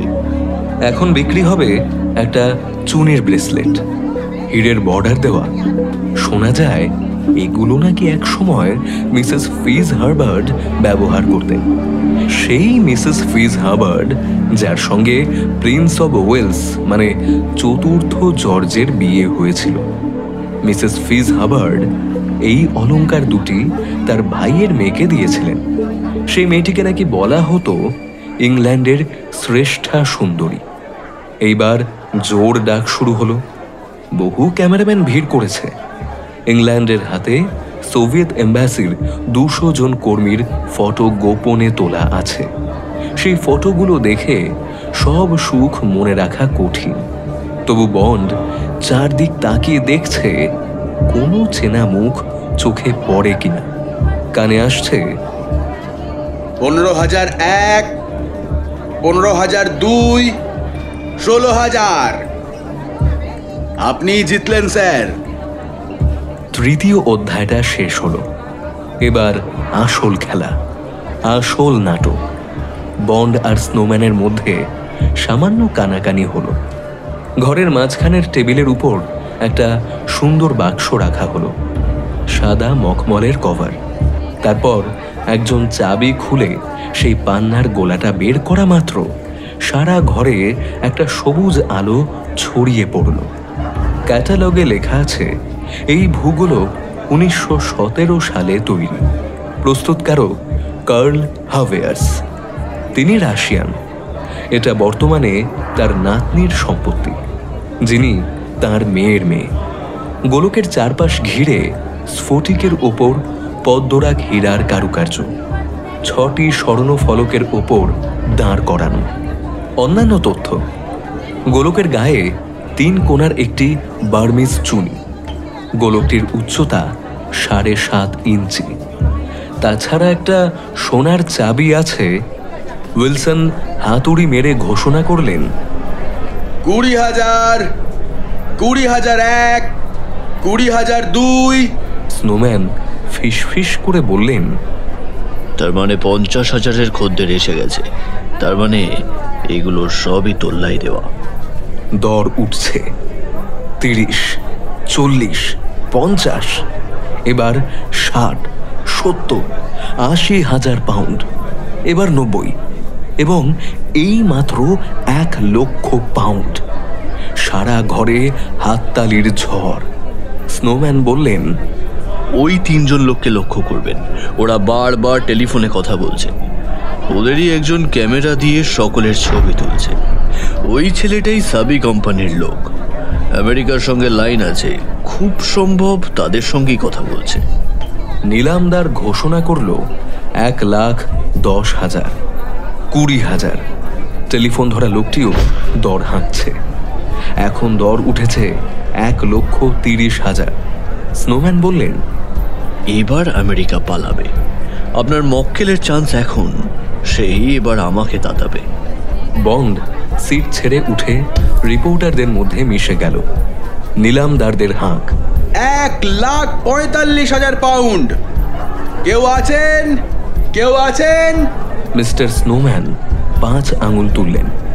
শোনা গেল, 1,50,000 পাউন্ড, 1,55,000 পাউন্ড, 1, 2। এবার বন্ডের ঘাম ছুটছে। ঠিক সেই মুহূর্তে একটি শক্তপোক্ত লোক এগিয়ে এলো। চোখের কালো চশমা খুলল। বন্ড বুঝল, যতক্ষণ কালো চশমা পরা থাকবে ততক্ষণ দরাদরি চলবে। চশমা খোলাটা একটা ইঙ্গিত, অর্থাৎ দম থামাও। লোকটার ছবি তুলে নিল বন্ড। স্নোম্যানের কানে কানে বলল, পেয়ে গেছি, কাল আপনার সঙ্গে যোগাযোগ করব। থ্যাঙ্কস। অন্যদিকে চোখ ঘুরিয়ে শুধু মাথা নাড়লেন স্নোম্যান। শেষ পর্যন্ত 1,55,000 পাউন্ড। ঘর এবার খালি হতে শুরু করেছে। কেউ কেউ তখনও হাততালি দিচ্ছে। বন্ড লোকটাকে ভালো করে লক্ষ্য করল। লম্বা চুল, ঘাড়ের কাছে একটা ছোট কুঁচ। এবার লোকটাকে চেনা গেল। ওর নাম পিটার ম্যালিনস্কি, রাশিয়ান এম্বাসির কৃষি বিষয়ক সহকারী। লোকটা একটা ট্যাক্সি ধরলে। বন্ড নিজের গাড়িতে উঠে পড়ল। ড্রাইভারকে বলল, ওই গাড়িটা দেখে রাখো, তবে ফলো করার দরকার নেই। কেনিংস্টন প্যালেস গার্ডেন্সে যাবার রাস্তাটায় সাধারণের প্রবেশ নিষেধ। ঢোকার মুখে প্রথম বাড়িটাই রাশিয়ান এম্বাসির। ফলো করো না বলেও বন্ড আসলে ওই গাড়িটাকে অনুসরণই করছিল। এম্বাসির লোহার গেট দিয়ে ঢুকে গেল গাড়িটা। বন্ড বলল, ফাইন ড্রাইভার, এবার হেডকোয়ার্টার চলো।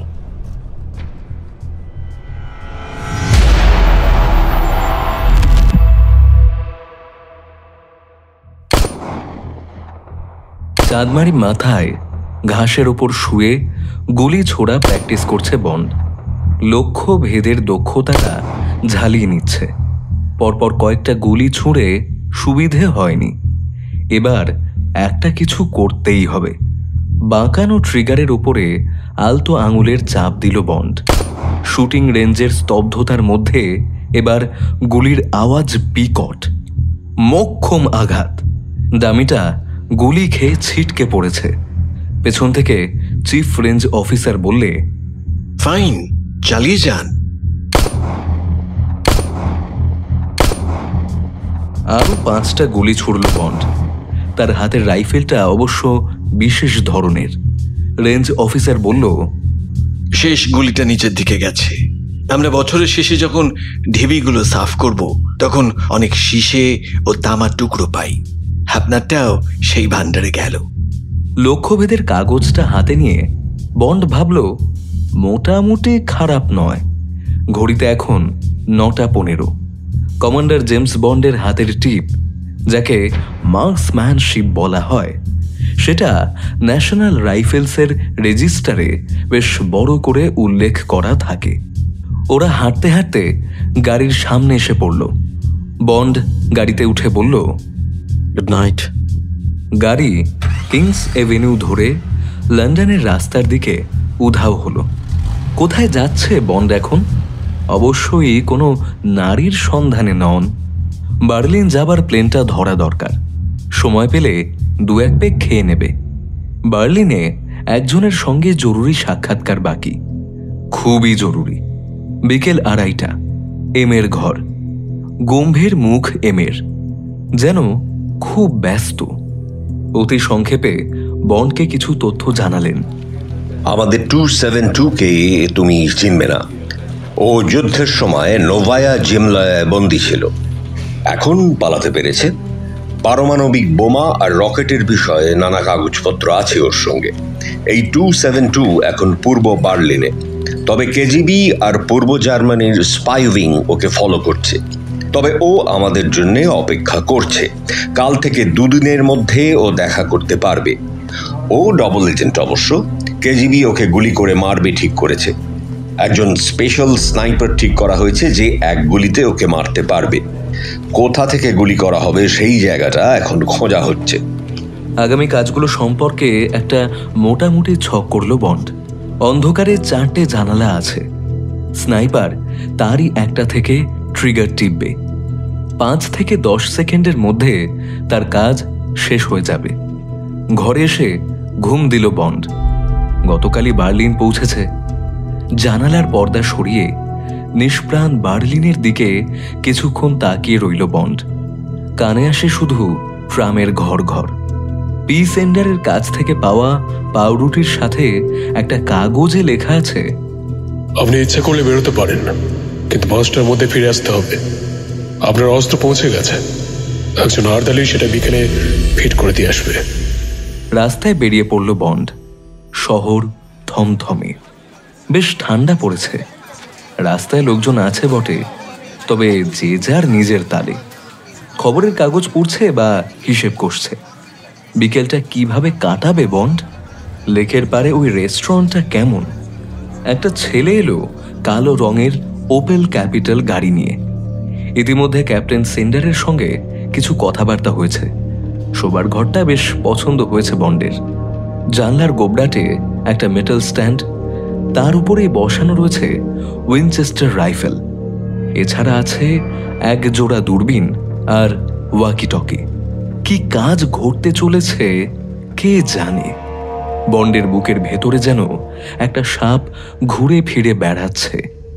মনটা অন্যদিকে ঘোরানোর জন্য একটা বই হাতে নিল বন্ড। কভারে এক উলঙ্গ তরুণীর ছবি। তাকে বিছানার সঙ্গে বেঁধে রাখা হয়েছে। বইটার নাম ভার্ডার্বড ভার্ডামেট ভারাতেন। বিছানায় শুয়ে বইয়ের পাতা উল্টালেও বন্ডের মনটা অন্যত্র বিচরণ করছে। সে মানুষ চোখে দেখছে সীমানার ওপারে জলস্রোত, পোড়া জমি, আর বাঁদিকে চৌকোনো বাড়ির গাছে সারি সারি অন্ধকার জানালা। কোথাও কোথাও আলো আছে অবশ্য। স্নাইপার স্কোপটাকে ঘুরিয়ে ঘুরিয়ে দেখলে বন্ড। একটু পরে নিচের রাস্তায় ভিড় কমে গেল। লাইন দিয়ে আসছে মেসোর অর্কেস্ট্রা দল। সবার হাসি মুখ, হাতে বাজনা। জনাকুড়ি মেয়ে, খুবই অল্প বয়সী। শোভাযাত্রা করে এঁকে বেঁকে চলেছে। ওদের মধ্যে একটি মেয়ে বড়, বেশ লম্বা, এক রাশ চুল, উদ্দাম চেহারা, হাতে বেহালা, প্রায় ছুটে চলেছে। বাতাসে স্কার্ট উড়ছে। মেয়েটাকে কাছে পাবার জন্য হঠাৎ যেন অস্থির হয়ে উঠল বন্ড। এখন 5:50। ক্যাপ্টেন সেন্ডার বলল, এখনই 6টা বাজবে। ওই ডান দিকে নিচে জানলাটা লক্ষ্য করুন। আর একটি অস্ত্র নতুন ধরনের, কালাশনিকভ সাবমার্শিন গান। গ্যাসে চলে, 30টা গুলি ভরা যায়। এটা কেজিবি এর পছন্দের জিনিস, দূরপাল্লার পক্ষে লাগসই। মিনিটের পর মিনিট পার হচ্ছে। টনটন করছে বন্ডের চোখ। কে এই মেয়েটা? বয়সে 22-23 হবে। বনেদি বংশের মেয়ে বলে মনে হয়। সেন্ডার বলল, 7টা বাজে, ওরা বন্দুক তাক করে আছে। আপনিও নড়বেন না। 7:30। না, হের পাত্তা নেই। 4টে জানলা বন্ধ হয়ে গেল। ওহ, আরো দুরাত অপেক্ষা করতে হবে। স্নান সেরে কয়েক পেগ হুইস্কি গলায় ঢালল বন্ড। বাজনা থামার পর সেন্ডারকে বলে ফেলল, আচ্ছা, ওই লম্বা মেয়েটা খুব সুন্দর, তাই না? সেন্ডার বলল, ভালো করে দেখে নি। বন্ডের চিন্তা গেল না। সোনালি চুল, ছাই রঙের রেনকোট, কোথায় থাকে কে জানে। হয়তো মফস্বলের কোনো নোংরা টালির ঘরে, নাকি কাছে কোথাও। বিয়ে হয়েছে কি, নাকি প্রেমিক আছে? তারপরে মনস্থির করল বন্ড, এসব ভেবে লাভ কি। পরের দিন সন্ধ্যের সময় সেই রকমের সতর্ক প্রহরা, আগের দিনের মতো, সামান্য এধার ওধার। বন্ড মেয়েটাকে আরো দুবার দেখেছে স্নাইপার স্কোপের ভেতর দিয়ে। সময় কাটানোর আর বিশেষ কোনো কাজ বন্ডের হাতে উপস্থিত নেই, কিন্তু থমথম করা ভাবনা ক্রমশ দানা বাঁধছে। ওদের শোবার ঘরে গুমুটের মতো চাপ সৃষ্টি করছে তৃতীয় দিনে। তৃতীয় দিন এলো।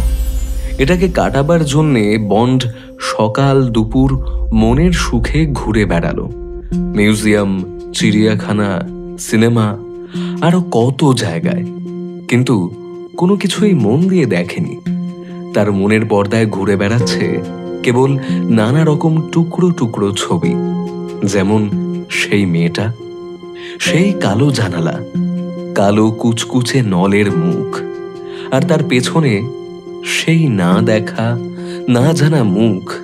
আজ রাত্রি যার জীবনের শেষ রাত্রি।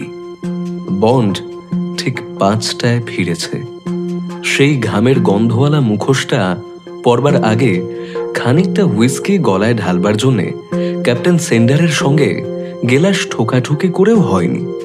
ক্যাপ্টেন সেন্ডার বন্ডকে বাধা দিয়েছেন, কিন্তু তাতে কাজ না হওয়ায় তার বিরুদ্ধে স্টেশন কর্তার কাছে নালিশ পর্যন্ত করবেন বলে শাসিয়েছেন। বন্ড ভীষণ বিরক্ত হয়েছে। বললে, দেখো বন্ধুবর, আজ রাত্রিরে একজন লোককে খুন করতে হবে আমাকে, তোমাকে নয়। কাজেই শান্তশিষ্ট ছেলের মতো সবকিছু চেপে থাকো তো। এখন কাজ শেষ হয়ে যাক। ট্যানকোয়ারের কাছে তোমার মনে যত অভিযোগ জমা আছে সব উজাড় করে দিও। তুমি কি মনে করো এটা খুব মজার কাজ, তাই না? এম নাম্বারের শিরোপা পাওয়া খুব মজার ব্যাপার।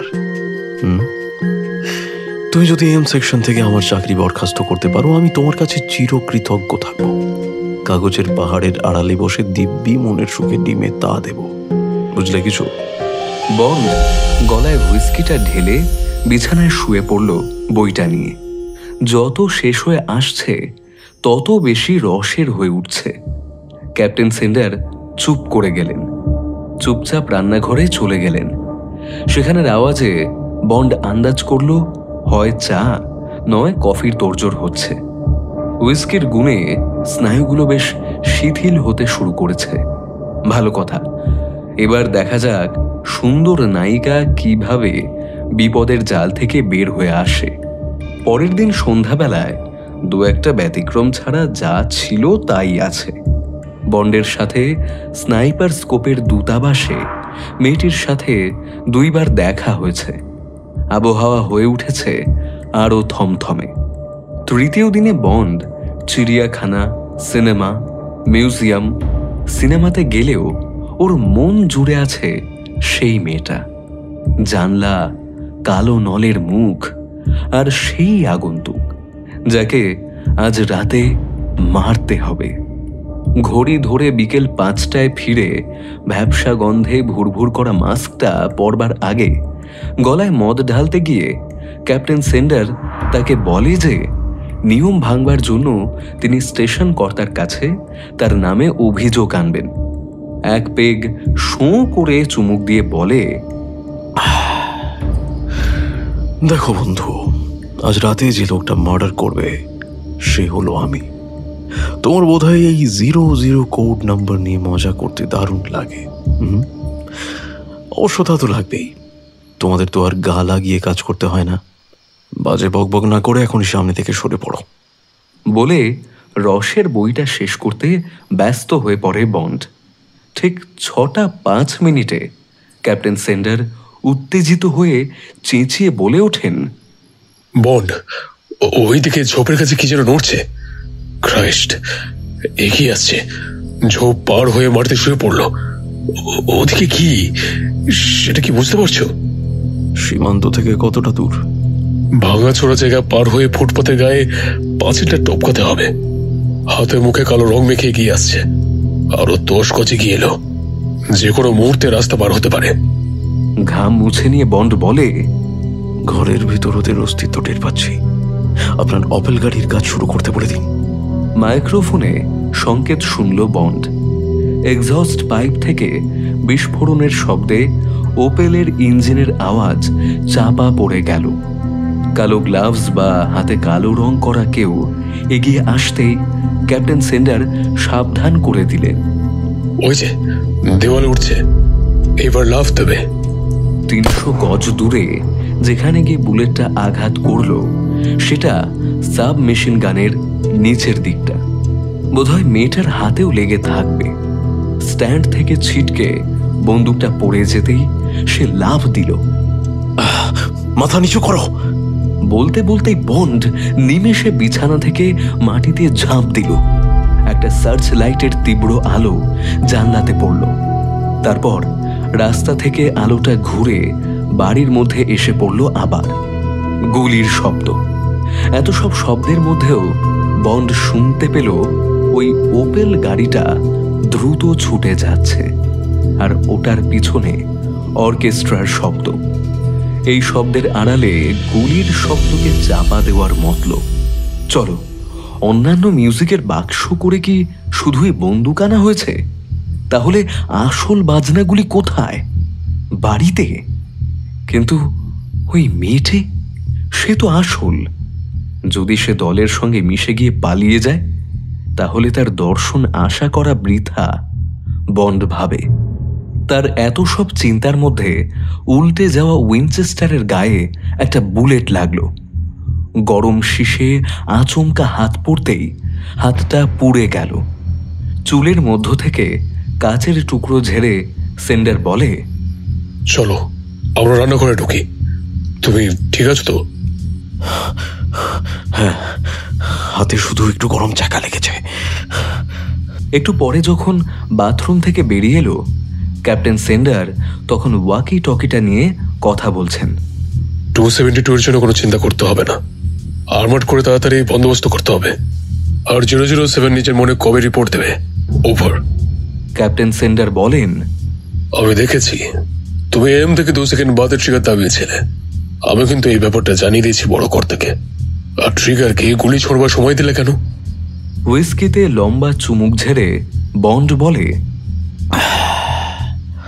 সে মহিলা। সোয়াট, কেজিবিতে প্রচুর মেয়ে আছে। তাছাড়া ওয়ার্ল্ড চ্যাম্পিয়নশিপে রাশিয়ার মেয়েরা তো বরাবরই আগে থাকে। আচ্ছা, এদের মধ্যে দুজন হলো ডনস্কায়া আর লোমোভা, দুর্দান্ত শুটার। হয়তো ওদেরই কেউ হবে। যাই হোক, রেকর্ড থেকে নিশ্চয়ই বার করা যাবে। গ্লাসে টান মারতে মারতে বন্ড বলে, সোনালি চুল, চিলোর বাক্সে সেই হয়তো আর্মস নিয়েছিল। কিন্তু তোমার উপর তো খোলাখুলি অর্ডার থাকা সত্ত্বেও তুমি ট্রিগারকে শেষ করলে না। তবে ওকে মেরে ফেললেই ভালো করতে। সরি, রিপোর্ট তো আমাকেই করতে হবে, তাই আমি। নিচে গাড়ির হর্ন শুনে সেন্ডার বলেন, চলো, আর্মার্ড এসে গেছে, বেরোনো যাক। রেডি হয়ে বেরোতে গিয়ে দাঁড়িয়ে পড়ে বন্ড। এই ভ্যাপসা বদ্ধ জায়গাটা ছেড়ে যেতে তার মন চাইছে না। এখানে বসেই কথা না বলে সে একটি মেয়েকে ভালোবেসেছে, যার সঙ্গে বন্ডের পেশার কোনো ফারাক নেই। সে বন্ডকে মারতে পারেনি বলে হয়তো কেজিবি তাকে কোর্ট মার্শাল করবে বড় জোর। প্রাণে তো বেঁচে থাকবে। বন্ডের কল্পনা অনেক দূর এগিয়ে যায়। কোর্ট মার্শাল হয়ে ওরা যদি দৈবক্রমে একই জায়গায় থাকে তাহলে কি যাবে না? ক্যাপ্টেন সেন্ডার খোঁচা মারেন। সামান্য চমকে ওঠে বন্ড। হ্যাঁ, যাব। শোনো, স্টেশনের কর্তাকে বলো যে আমাকে নিয়ে দুশ্চিন্তা করার কিছু নেই। খুব বেশি হলে ওরা আমার 00 কোডটা কেড়ে নেবে।